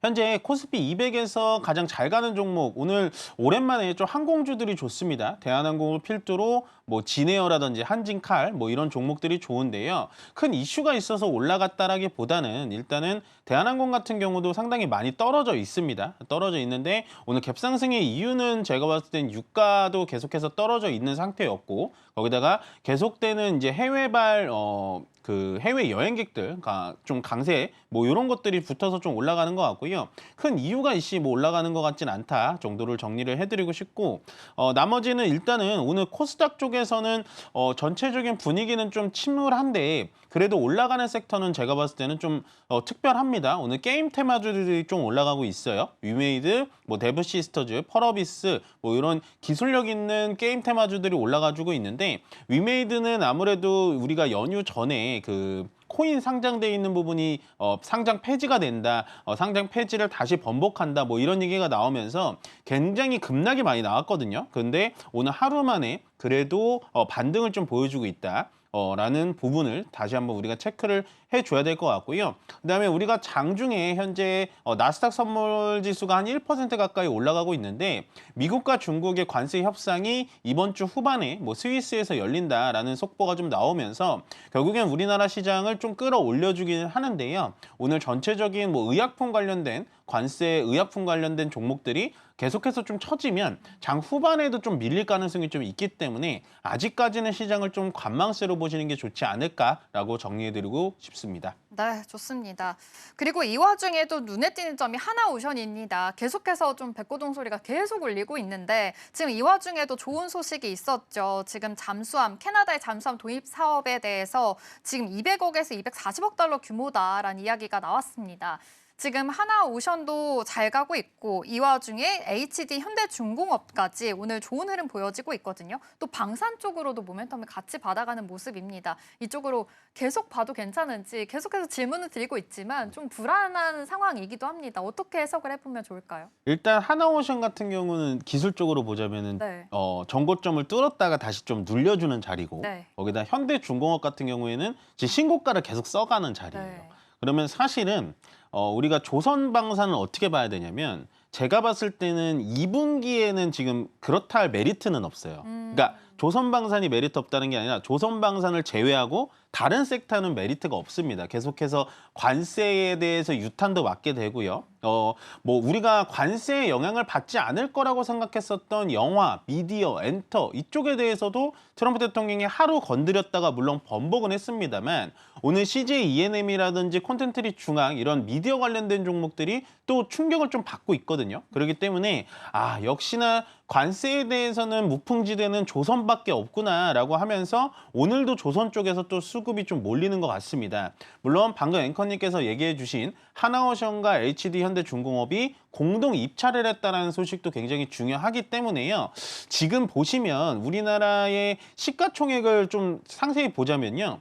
삼성전자, 하이닉스, LG 에너지 솔루션 정도만 변화가 없을 뿐 현재 6위에 하나 에어로스페이스, 7위에 현대중공업, 그다음에 13위에 하나오션입니다. 네. 그만큼 시장 자체는요. 시가총액 상위 종목들 위주로 좀 움직이게 되는데, 그 시가총액 상위 종목들이 현재 어느덧 우리가 좀 잊고 있었던 조선과 방산이 그만큼 많이 올라왔는데 아직도 시가총액 한 15위 안쪽에 이렇게 세 종목이나 포진이 돼 있다라는 건 앞으로 2분기까지도 조선방산이 계속해서 주도주가 될 수 있지 않을까라고 생각합니다.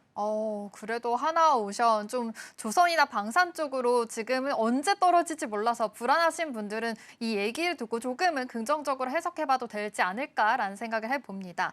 그래도 좀 더 좋은 이야기 한번 더 해보겠습니다.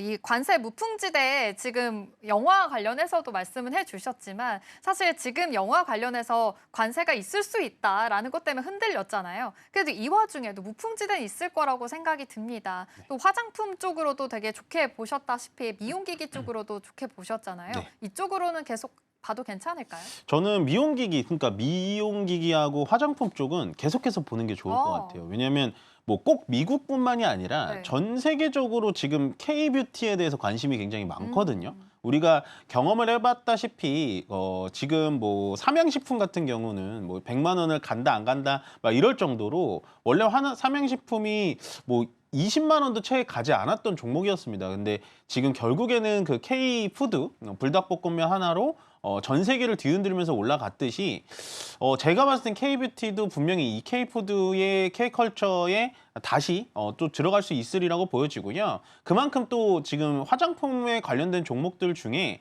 싼 종목들이 굉장히 많습니다. 뭐 아모레퍼시픽은 제가 뭐 몇십 번 강조해도 또 괜찮을 종목으로 계속해서 떨어져 있는데요. 계속 우리가 좀 편안한 선택을 하려면 아모레퍼시픽 같은 종목을 선택하는 게 좋을 것 같고요. 나는 좀 그 외에 중소형 업체들을 보고 싶다라고 하신다면 중소형 업체의 OEM격인 화장품계의 TSMC라고 불리는 뭐 코스맥스 같은 그런 종목들을 보시는 게 좋은데 저는 위치적으로 봤을 때는 일단은 이 아모레퍼시픽이 요즘 올라가는 이 흐름이 굉장히 좀 좋아 보인다라고 전달해 드리도록 하겠습니다. 네, 오늘은 좀 쉬어가는 화장품주이지만 그래도 이럴 때 좀 더 담아보면 어떨까라는 이야기까지 해주시면서 투자 포인트 세워보시면 좋을 것 같습니다. 오늘 스탁 포인트는 여기서 마무리하도록 할게요. SCB 이민 멘토와 함께했습니다. 고맙습니다. 네, 고맙습니다.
네, 계속해서 캐스팅콜로 이어가 보도록 하겠습니다. 오늘 도움 말씀에는 이코노미 리서치 이슬이 대표 자리해 주셨습니다. 대표님 어서 오세요. 안녕하세요.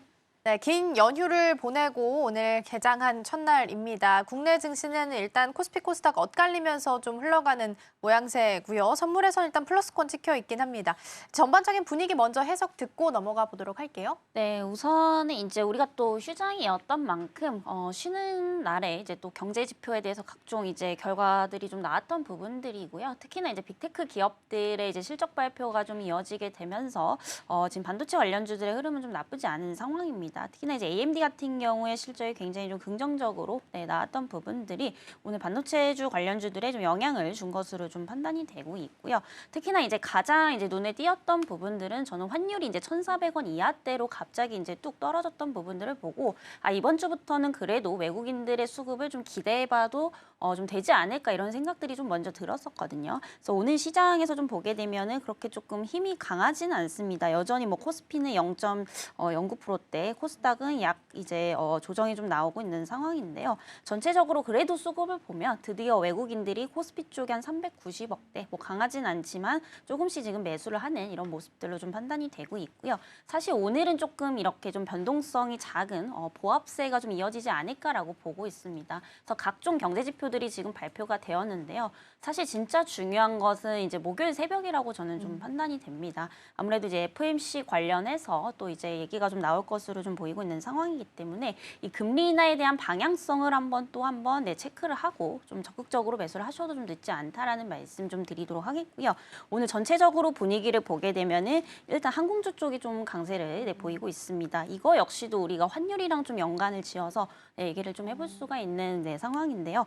아무래도 이제 그 항공주도 같은 경우에 이제 달러 강세가 좀 지속이 되면은 그만큼 타격이 가장 클 수밖에 없습니다. 아무래도 유가라든지 이제 비행기에 대한 어떤 비용 부분들을 전부 다 이제 달러로 결제를 하기 때문에 그동안 이제 달러 강세에 있어서 가장 피해를 좀 봤던 이제 대표적인 업종이 이제 항공 쪽이라고 좀 보시면 될 것 같고요.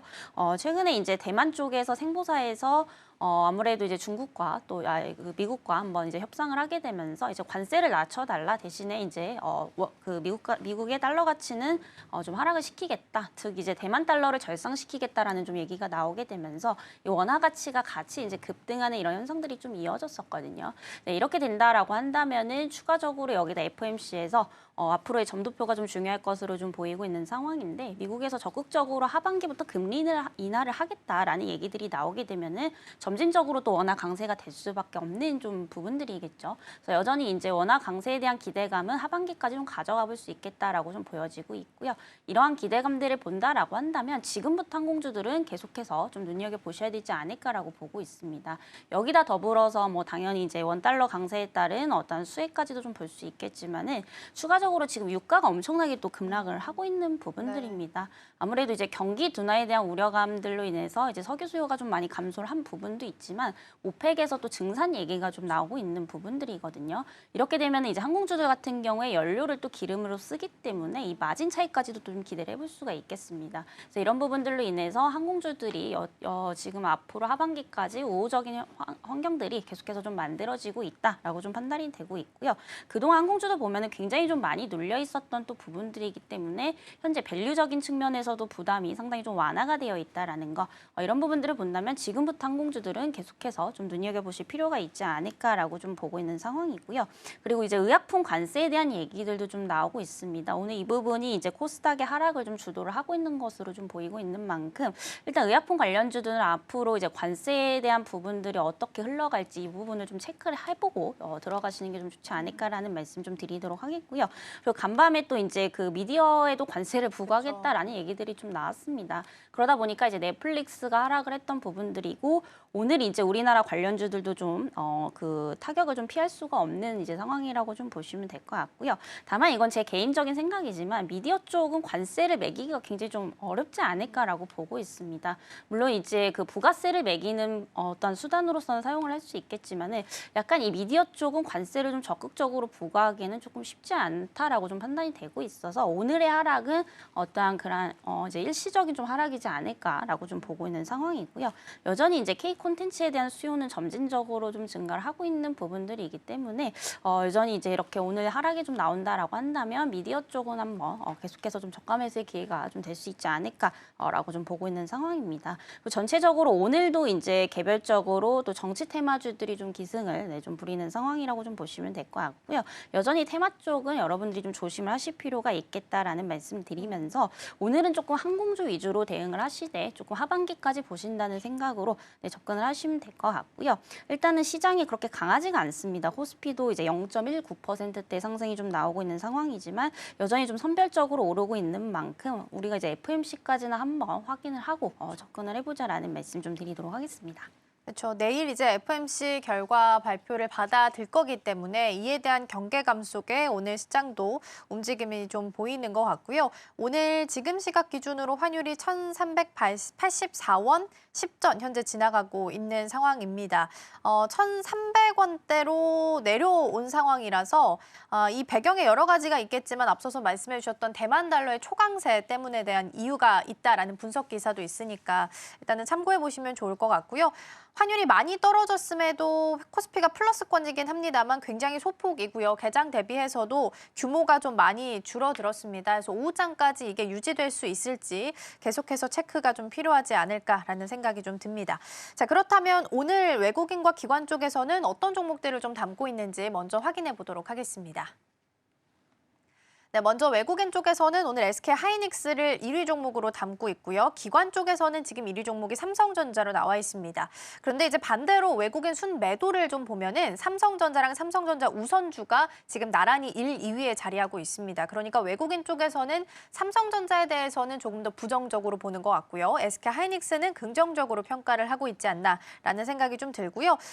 양쪽에서 동시에 담아가는 종목 두산도 있습니다. 최근 두산 굉장히 흐름이 좋습니다. 호실적을 기록을 한 상황이고요. 전자, 비지 이쪽이 좀 강한 쪽입니다. 그래서 롯데에너지나 솔룩스 첨단 소재에서 동박을 받아서 적층한 판을 좀 엔비디아에 납품하는 구조이기 때문에 두산이 같이 좀 수혜를 받아가고 있는 것으로 보입니다. 최근에 TP가 한 50만 원까지 상향 조정되는 이야기도 있어서 같이 체크해 보시면 좋을 것 같고요. 더불어서 기관 쪽에서 이수페타시스도 상위에 같이 자리하고 있는 부분도 함께 체크가 됩니다.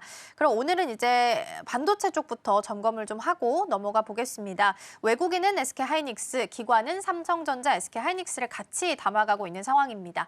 삼성전자 는 일단 확정 실적을 열고 컨콜까지 봤는데 특별한 상황이 좀 나오진 않은 상황입니다. 더불어서 이제 JP모건에서는 삼성전자의 목표가를 74,000원에서 68,000원까지 하향 조정하기도 했고요. HBM 출하 성장률 전망도 60에서 50%로 줄여잡기도 했습니다. 그래서 대표님 이걸 봤을 때는 저평가적인 측면으로 봤을 때는 삼성전자가 좀 더 유리할 것 같고요. 근데 또 실적이나 이런 부분으로 봤을 때는 하이닉스가 좀 더 유리할 것 같거든요. 그래서 어느 쪽에 손을 좀 들어주실지 대표님의 시각에서 보실 때는 어느 쪽이 좀 더 긍정적이신가요? 저는 사실 아직까지도 하이닉스가 우위에 있지 않나 여전히 좀 이렇게 보고 있는 상황이고요. 결국에 이제 삼성이 지금 이제 고질적인 문제가 결국에 HBM이다라는 것에는 조금 변함이 없는 상황입니다. 물론 이제 최근 들어서 잠정 실적 때 1분기 때는 이제 예상치보다는 그래도 좀 양호한 이런 이제 흐름들이 좀 나왔던 부분들인데요. 세부적인 조금 내용을 보게 되면은 결국에 이제 최근에 갤럭시 S25가 좀 우리가 소위 말해서 대박을 치게 되면서 여기에서 이제 조금 호전을 한 것으로 좀 보이고는 있습니다만 결국에 이제 핸드폰 판매량이 이게 계속해서 좀 지속이 될 수 있느냐, 계속해서 우위가 좀 될 수 있느냐를 좀 본다면은 사실상 2분기부터는 우리가 보통 이제 비수기라고도 불리는 상황이거든요. 이렇게 되면 아무래도 2, 3분기 때는 1분기 그리고 작년 4분기 대비해서는 핸드폰 판매량도 더 감소할 수밖에 없는 부분들이고요. 그럼 어쨌든 이 수익성이 감소되는 부분들을 다른 부분에서 좀 메꿔줘야 되는 부분인데 사실상 이게 조금 쉽지 않다라는 거죠. 특히나 이제 파운드리 쪽은 좀 굉장히 심각한 상황입니다. 그래서 계속해서 지금 적자 폭이 커지고 있는 상황 속에서 지금 점유율을 빨리 좀 뺏어 와야 되는 부분들인데 여전히 이제 TSMC한테 굉장히 좀 밀리는 이런 상황들을 좀 보여지고 있고요. 결국에는 이제 파운드리 쪽도 상당히 좀 밀리고 있고 결국에 이제 고성능 칩이죠. HBM 쪽에서도 하이닉스한테 상당히 좀 밀리고 있는 부분들이기 때문에 지금 삼성전자가 당장에 뭔가 이렇게 수익성을 빠르게 회복시킬 수 있는 것은 저는 가전제품이라고 좀 판단이 됩니다. 네, 가전제품 쪽에서도 이제 그 앞으로 2, 3분기에는 또 비수기이기 때문에 하반기까지 봤을 때 여전히 이제 삼성전자가 좀 가파르게 상승을 할 수 있을지는 상당히 좀 의문이 드는 상황이고요. 결국에 지금 이제 미국의 빅테크 기업들의 실적이 굉장히 좀 좋게 나오고 있고요.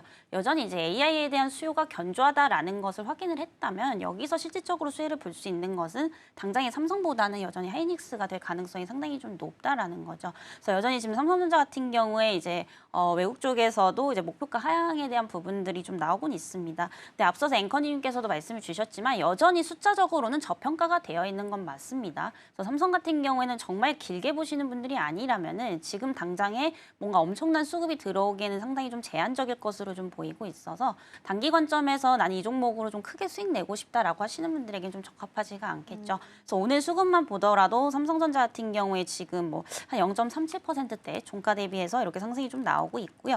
하이닉스 쪽은 지금 1.61%대 상승이 좀 나오고 있는 만큼 여전히 수급적인 측면에서도 외국인들이 좀 많이 사고 있는 하이닉스 쪽이 훨씬 더 좀 우위가 될 수 있지 않을까라고 좀 보고 있습니다. 그래서 결국에 삼성 같은 경우에 이 파운드리에 대한 부분들 그리고 이제 가전제품 부분을 제외하면 HBM 쪽에서 빠르게 좀 마진이 나와야 하이닉스를 빨리 좀 쫓아갈 수 있지 않을까라고 좀 보고 있어서 여전히 이제 AI 쪽에 대한 어떤 수요를 좀 긍정적으로 보시는 분들은 이 마진율이 상당히 좀 높을 수밖에 없는 여전히 하이닉스를 좀 보시는 게 좀 맞지 않을까라는 말씀 드려보도록 하겠습니다. 네, 여전히 하이닉스를 좀 더 긍정적으로 평가를 좀 해주셨습니다. 삼성전자는 저평가는 맞지만 장기적인 관점이 필요하다라는 말씀을 좀 주셨고요.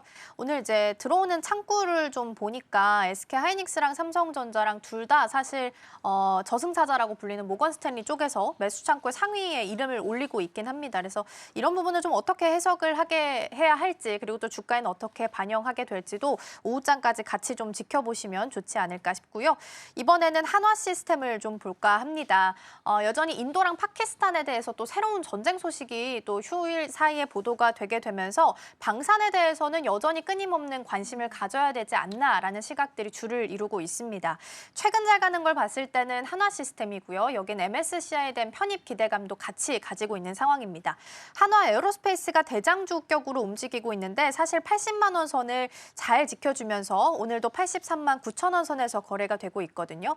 그럼 대표님 만약에 한화 에어로스페이스가 이렇게 자리를 좀 잘 지켜주게 된다면 그 밑에 있는 한화 시스템이나 현대 로템까지도 뭐 돌아가면서 순환매를 좀 기대해봐도 괜찮을까요? 네, 아무래도 이제 방산 같은 경우에 전체적으로 지금 뭐 1, 2년간 보신 분들은 아시겠지만 흐름이 거의 비슷합니다. 물론 이제 하루 이틀 정도 간격을 두고 오차 범위는 좀 있을 수 있겠지만은 정말 개별적으로 뭔가 악재가 좀 뜨지 않는다라고 한다면은 대체적으로 좀 같이 움직이는 이런 모습들을 좀 보여주고 있는 상황이고요.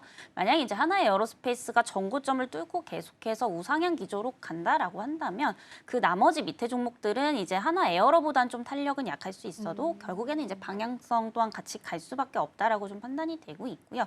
특히나 이제 하나 에어로가 가면 하나 시스템도 같이 갈 수밖에 또 없는 상황입니다. 워낙에 이제 계열사이기도 하고요. 그리고 아무래도 이제 하나그룹 같은 경우에 이제 전 부분에서 대체적으로 지금 실적이 또 역대급을 향해서 달려나가고 있는 부분들이기 때문에 결국에 이제 하나 에어로가 대장격으로 자리를 잡게 되면 그 밑에 이제 기업들도 같이 갈 수밖에 없는 구조를 가지고 있다라고 좀 보시면 될 것 같습니다. 드디어 이제 전쟁이 좀 끝나가나 싶더니 말씀 주신 대로 또 인도 파키스탄 관련해서 또 갈등이 이렇게 좀 생기고 있는 상황이죠.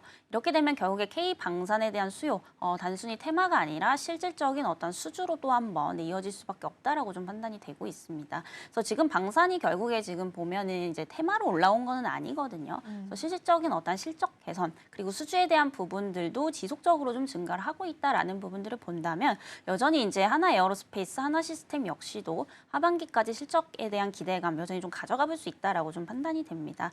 특히나 이게 전체적인 어떤 또 시장의 흐름을 좀 보셔야 되는 게 지금 보면은 그래도 좀 믿을 만한 건 여전히 조선하고 방산밖에 또 없는 상황이거든요. 워낙에 지금 우리 증시가 또 미국에 대한 영향을 좀 많이 받을 수밖에 없죠. 아무래도 이제 관세에 의해서 좀 좌지우지 될 수밖에 없는 상황이다 보니까 다른 섹터들 같은 경우에는 우리 그 트럼프 대통령 한마디에 이렇게 좀 계속해서 좀 방향성이 좌지우지되는 방면에 사실상 이제 조선이나 방산 같은 경우에는 정말 이제 자기 갈 길을 계속해서 좀 잘 가고 있는 것 같습니다. 여전히 이제 관세에 대한 부분들이 아직까지 뭐 타결된 부분이 정확하게 구체적으로 좀 없는 상황이기도 하다 보니까 이 관세에 대한 부분들이 앞으로 어떻게 진행될지 우리가 계속해서 좀 체크를 좀 해봐야 되는 시점이라고 좀 판단이 되고 있고요. 이렇게 된다라고 한다면 이제 무풍지대로서 이제 대표적이었던 게 조선 방산 쪽이기 때문에 이쪽으로 당분간은 수급이 더 한 번 좀 몰릴 수밖에 없다라고 좀 판단이 되고 있습니다. 여기다가 이제 전쟁에 대한 모멘텀까지도 붙어주고 있기 때문에 지금 여전히 이제 방산에 대한 저는 투자 관점을 유효하다라는 말씀 좀 드리겠고요. 이와 더불어서 뭐 하나 에어로뿐만이 아니라 시스템 그리고 하나 오션까지도 한번 눈여겨보시자라는 말씀 드려보도록 하겠습니다. 네, 방산은 늘 또 같이 움직이는 흐름이 있다라는 조언을 좀 주셨고요. 한화 에어로스페이스가 또 전고를 뚫는 게 가장 좀 중요해 보이는데 86만 2천 원 선이 지금 4월 18일 전고입니다. 그래서 84만 원이기 때문에 또 전고까지 얼마 안 남았습니다. 전고를 뚫게 되면 그 밑에 있는 후속 주자들도 같이 따라가게 될 거다라는 말씀 주셨고 한국항공우주는 또 휴일 전에 나왔던 리포트 보면 TP 10만 원까지 상향 조정되는 부분도 있으니까 같이 참고해 보시면 좋겠습니다. 자, 그럼 이어서 오늘 움직이고 있는 테마들도 함께 살펴보도록 하겠습니다. 네, 오늘 첫 번째 테마로는 증권입니다. 연휴 전에 저희가 좀 자주 살펴봤던 섹터기도 한데요. 개인보다는 큰 손들이 좀 사랑하는 섹터긴 한데 대표적인 고배당주죠. 최근에 이제 뒤도 새도 모르게 52주 신고가를 기록하는 종목들 굉장히 많이 자리를 하고 있습니다. 증권주에 대한 전략이 좀 까다롭기 때문에 오늘 더 꼼꼼하게 체크해 보도록 하겠고요. 두 번째 열어보겠습니다. 두 번째는 중국 소비고요. 가장 크게 움직이는 건 오늘 항공입니다. 근데 제가 조금 더 크게 중국 소비로 좀 잡아봤고요. 앞서서 말씀해 주신 것처럼 항공 같은 경우에는 환율이 떨어지면서 비행기 대여료나 유가를 달러로 결제하기 때문에 이에 대한 수혜감도 같이 있는 거고요. 또 이제 그 연휴 기간 동안 14억 7억 명 정도 이동을 했다라고 합니다. 중국 쪽에서 예상치를 상회하는 수치를 내놓게 됐다라는 부분도 굉장히 긍정적으로 작용할 수 있지 않을까 싶습니다. 마지막 테마도 열어볼게요. 마지막은 조선이고요. 사실 이쪽은 설명이 좀 필요 없죠. 미증시에 대한 영향을 우리 증시가 계속 받아가는 상황 속에서 가장 믿을 만한 섹터 중에 하나가 조선이랑 방산이다라는 말씀 앞서서 대표님께서도 좀 주시기도 했습니다. 시장과 상관없이 잘 가고 있는 조선 쪽도 오늘 연휴 끝나고 나서도 추가적인 움직임 나타나고 있습니다. 자, 이렇게 해서 세 가지 테마 먼저 열어봤고요. 대표님 어느 쪽부터 전략을 좀 점검해 보면 좋을까요? 네, 증권주를 한번 계속해서 좀 보셔도 좀 좋지 않을까라는 말씀 드리겠고요. 최근에 보면은 이제 시장이 이제 조금 올라왔지만은 강도가 굉장히 좀 약했던 부분들이 있거든요. 근데 그 시장 대비해서 굉장히 좀 강했던 섹터가 또 증권주였습니다. 그래서 증권주 같은 경우에 통상 우리가 금리 인하 시기에 또 이제 수혜를 볼 수 있는 대표적인 섹터로 좀 꼽기 때문에 앞으로 금리 인하에 대한 부분들이 좀 적극적으로 좀 이루어진다라고 한다면은 계속해서 좀 눈여겨 보셔야 되지 않을까라고 보고 있고요. 사실 우리나라가 미국과는 조금 지금 차이가 있습니다. 미국 같은 경우에 이제 금리 인하를 굉장히 좀 망설이고 있는 그런 상황이라고 좀 보시면 될 것 같고요. 사실 이번에도 동결 가능성이 높습니다. 앞으로 이제 점도표에 대한 부분들이 훨씬 더 좀 중요하지 않을까라고 보고 있는데 우리나라 같은 경우에 이미 이제 진행을 한 상황이고요. 지금 기준금리가 2.75% 정도 된다라고 좀 보시면 될 것 같습니다. 근데 여기다가 지금 이제 대체 거래소가 또 생겼죠. 이 넥스트레이드가 생기게 되면서 유동성 확대로 좀 이어지고 있다라는 건데요. 사실 이 대체 거래소가 개인분들이 굉장히 좀 좋아하시는 것 같습니다. 아무래도 이제 수수료에 대한 이점이 있다 보니까 굉장히 많이 좀 이용을 하시는 것 같고요. 그리고 그동안 이제 미국 쪽에 넘어갔던 우리가 흔히 얘기하는 이제 서학개미 분들도 다시 돌아오는 이런 이제 어떤 형태들이 좀 보이고 있는 상황인데 그만큼 지금 이제 점유율도 굉장히 좀 많이 차지를 하고 있다라고 합니다. 그리고 여기다가 이제 공매도가 재개가 되면서 이런 부분들이 이제 거래 대금이 좀 활발해지겠죠. 이렇게 되면 증권사들 입장에서는 당연히 이제 브로커리지 수입이 늘어나기 때문에 이런 부분들이 이제 실적 개선에 대한 기대감까지로 좀 이어질 수 있다라고 좀 판단이 되고 있는 상황이고요. 그리고 금리 인하를 하게 되면은 결국에 이제 또 유동성 확대가 더 이제 증가를 할 수밖에 없는 이제 이런 상황입니다. 물론 이제 이거는 봐야지 알겠지만은 우리가 이제 연말까지 봤을 때 한 기준금리를 1.7%까지 내리겠다 뭐 이런 얘기들도 지금 있는 상황이거든요. 근데 이미 뭐 3%대에서 2.75%대로 지금 낮아진 상황이라고 좀 보시면 될 것 같고요. 결국에 이제 그 금리 인하를 하게 되면은 이 채권에 대한 평가 이익이 올라가게 됩니다. 결국에 이렇게 되면은 이 증권사들이 가지고 있는 채권들에 대한 수익 증가로 또 이어질 수가 있는 부분들이고요. 그리고 이제 유동성 확대, 대출 확대 이런 부분들로 인해서 거래 대금 증가가 또 이제 기대가 되고 있어서 지금 증권주들이 굉장히 좀 올라가기에 좋은 환경들이 좀 만들어지고 있는 게 아닌가 이렇게 좀 판단이 되고 있는 상황입니다. 그리고 최근에 이제 정책주까지로 이제 또 엮여볼 수가 있는 부분들인데요. 최근에 이제 그 이재명 후보가 그 자사주를 소각시키겠다라는 이제 얘기까지 좀 나오고 있는 상황입니다. 그래서 자사주 소각이라는 것은 이제 기존 주주분들에겐 당연히 좀 좋을 수밖에 없겠죠. 그만큼 이제 주식에 대한 유통 물량수를 좀 줄이는 것이다라고 좀 보시면 될 것 같은데요. 이게 실질적으로 뭐 이루어질 수 있는지는 모르겠습니다. 일단 뭐 당선이 돼야 될 것 같고요. 뭐 다만 이제 지금 워낙에 또 말 한마디에 이렇게 올랐다 내렸다 하는 부분들이기 때문에 이런 정책적인 모멘텀까지 좀 붙어줄 수 있다라는 부분들을 본다면 지금 굉장히 좀 악재보다는 호재가 훨씬 더 많이 생겨나고 있는 시점인 것은 좀 분명한 것 같습니다. 그래서 결국에 이런 기대감들이 지금 이제 증권주들의 어떤 상승으로 계속해서 좀 이어지고 있다라고 좀 판단이 되고 있고요. 사실 우리가 증권주다라고 하면은 이제 굉장히 좀 많은 기업들이 또 있는데요. 제가 그 중에서 한번 탑픽을 좀 꼽아보자면 이 미래에셋 증권이 가장 좀 탑픽이 아닐까 이렇게 좀 보고 있는 상황입니다. 아무래도 이제 미래에셋 증권 하면은 아시는 분들은 아시겠지만 그 해외 쪽에 네트워크가 굉장히 좀 많이 있거든요. 이걸로 굉장히 유명합니다. 그래서 실질적으로 우리 이제 국내 내에서 상장된 ETF, 특히나 이제 미국 AI 관련된 ETF만 보더라도 이 미래에셋 증권에서 굉장히 좀 많이 발행을 좀 하고 있는 부분들이고요. 워낙에 해외 쪽에 굉장히 좀 투자를 잘 하는 것으로 상당히 좀 유명합니다. 그러다 보니까 이제 국내 증시가 상당히 좀 안 좋다라고 하더라도 해외 쪽에서의 어떤 그런 이제 활발함이 좀 있다라고 한다면 이게 어느 정도 수익성이 있어서는 좀 개선이 될 수 있는 부분들이기 때문에 이 증권주 중에서도 가장 좀 안정적인 어떤 운영이 좀 가능하지 않을까라고 좀 보고 있는 상황이고요. 이런 부분들로 인해서 올해 또 한번 실적 개선이 좀 기대가 되고 있는 상황입니다. 영업이익률도 이제 25%대로 이제 가장 좀 우수하다라고 보시면 될 것 같고요. 대체적으로 다른 증권사들을 좀 보게 되면은 영업이익률이 보통 이제 10%대 정도 된다라고 보시면 될 것 같은데 이 중에서도 이제 영업이익률이 가장 높고요. 또 이제 시가총액만 보더라도 기업 가치가 가장 높다라고 좀 판단이 되고 있는 상황입니다. 그리고 지금 이제 보면은 금리 인하 시기에 제가 한번 또 이걸 더 말씀을 드릴 건데요.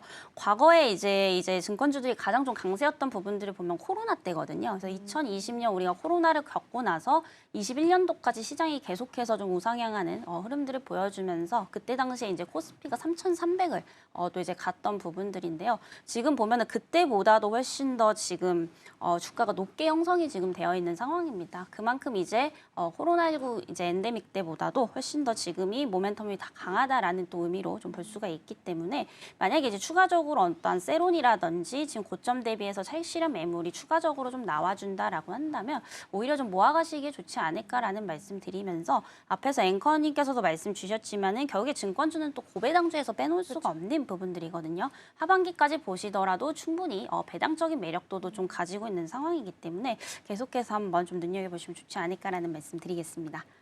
네, 증권 쪽은 대체거래소, 미증시 투자 늘고 STO에 대한 기대감도 있는 상황이고 더불어서 이제 정책 모멘텀도 있죠. 추가적으로 이제 코스피 5천 시대를 열겠다는 일부 후보의 이야기도 있었기 때문에 온 우주의 기운이 지금 증권주로 몰리는 듯한 분위기도 만들어지고 있습니다. 증권주 파생으로 보험이나 지주사 쪽도 매기가 좀 쏠릴 수 있을까 좀 보시면 좋을 것 같은데 일단 오늘은 보험 쪽은 좀 약한 것 같고요. 지주사는 그래도 나름 흐름이 좀 나쁘진 않게 흘러가고 있습니다. 매기 확산에 대한 기대감도 같이 가져보시면 좋을 것 같고요. 탑픽으로는 미래에셋 증권을 주셨습니다. 오늘도 1.1% 상승하고 있고 최근 한 5거래일 정도 계속 5일선 위에서 차트 예쁘게 그려가고 있으니까 추가적인 움직임도 함께 보시면 좋을 것 같습니다. 증권주까지 잘 살펴봤고요. 대표님과는 여기서 인사 나누겠습니다. 오늘 말씀 고맙습니다.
지금 이 시각 시장 상황 함께 체크해 보도록 하겠습니다. 먼저 지수부터 살펴보시죠.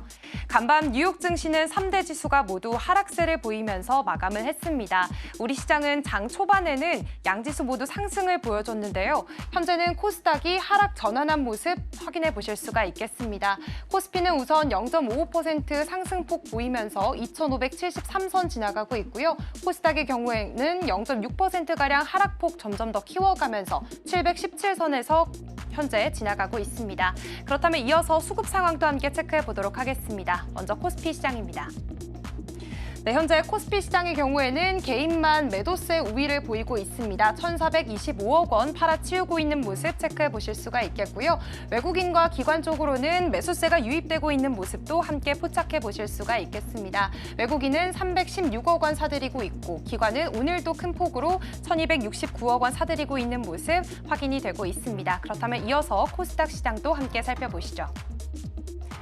네, 반대로 코스닥에서는 외국인이 나홀로 팔저세를 외치고 있습니다. 현재 424억 원 물량 팔아치우고 있는 모습 확인해 보실 수가 있고요. 개인과 기관 둘 다 사들이고 있는 모습 보실 수가 있지만 개인의 경우에는 486억 원 물량이 좀 더 큰 모습이고요. 기관은 소폭이지만 31억 원 사들이고 있는 모습도 체크해 보실 수가 있겠습니다. 그렇다면 업종별 등락률도 함께 체크해 보도록 하겠습니다. 먼저 코스피 상승 업종들 체크해 보시죠.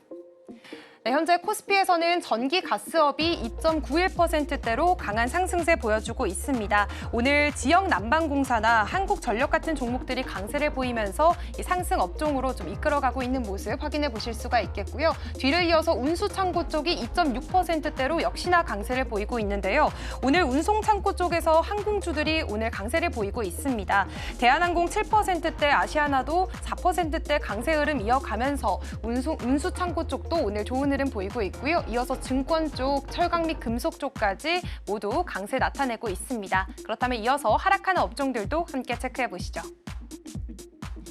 네, 하락하는 업종들로는 의약품이 2.5%로 가장 강력하게 좀 약세를 나타내고 있는데요. 아무래도 트럼프 대통령의 의약품 관세 부과와 관련한 발언들이 이 제약 쪽으로 좀 축소를 시키는 모습입니다. 현재 2.6%대에서 계속해서 낙폭을 좀 더 키워나가는 모습이고요. 이어서 서비스업도 1.1%대 약세, 종이목재도 소폭이지만 0.38%대 약한 흐름 보여주고 있습니다. 그렇다면 이어서 코스닥 시장도 상승한 업종들 먼저 체크해 보도록 하겠습니다.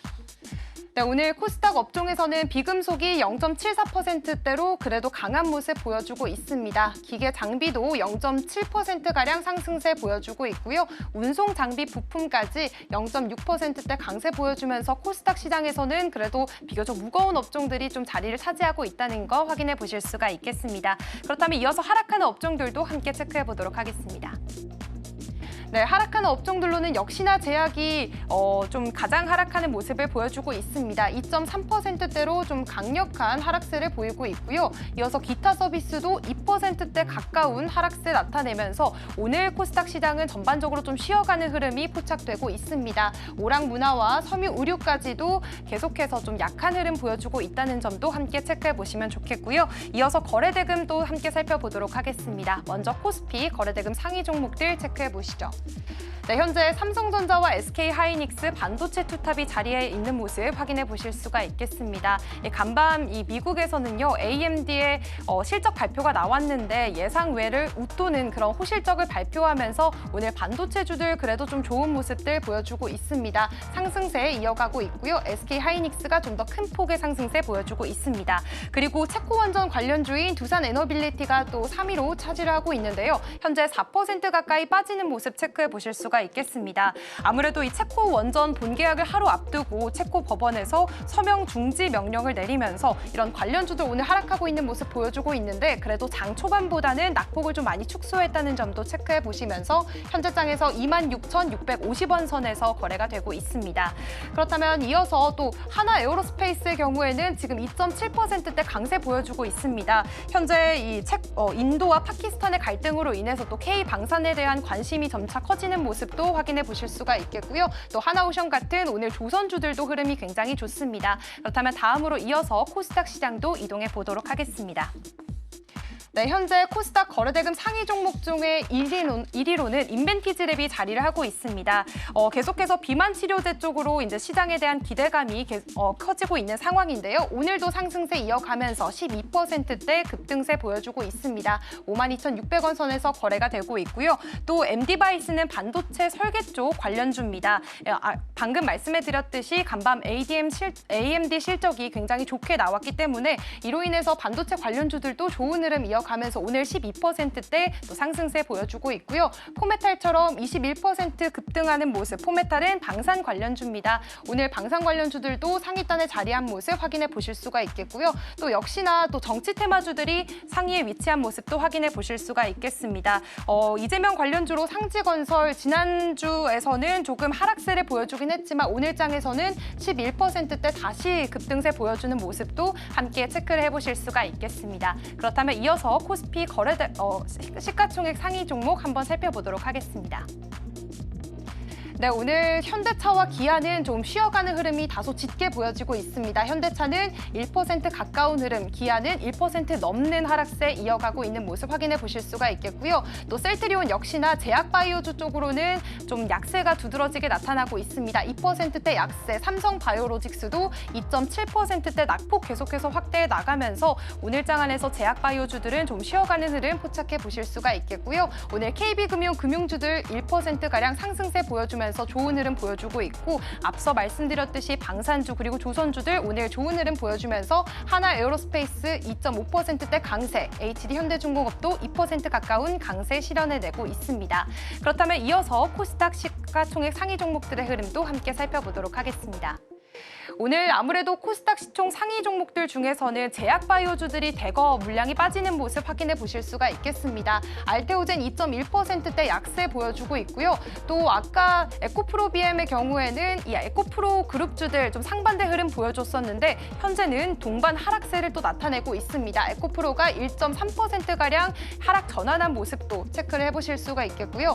그동안 잘 갔었던 미용 의료기기 쪽도 휴젤과 파마 리서치 하락세 보여주고 있고 클래시스만 소폭 상승해준 모습 확인해 보실 수가 있겠습니다. 지금까지 시장 상황 전해드렸습니다. 네, 의약품 관세와 또 FDA 수장 교체와 관련해서 미국의 헬스케어 관련주들이 좀 약세를 보였었는데요. 오늘 개장하고 나선 동조화되면서 전반적으로 제약바이오가 밀리면서 코스닥은 빠지고 코스피는 강보합 수준에 머물고 있습니다. 환율이 좀 내려가게 되면서 코스피 시장 안에 외국인 투자자가 들어오고 있긴 합니다만 다만 규모가 계속해서 줄고 늘고를 반복하고 있습니다. 오후장까지 이 부분도 같이 체크해 보시면 좋겠습니다. 저희가 방송 중에 제공해드린 정보는 투자 판단을 위한 조언일 뿐 해당 종목의 가치와 수익률은 보장하지 않습니다. 저희는 내일 더 다양한 소식 준비해서 돌아오겠습니다. 시청해주신 여러분 고맙습니다.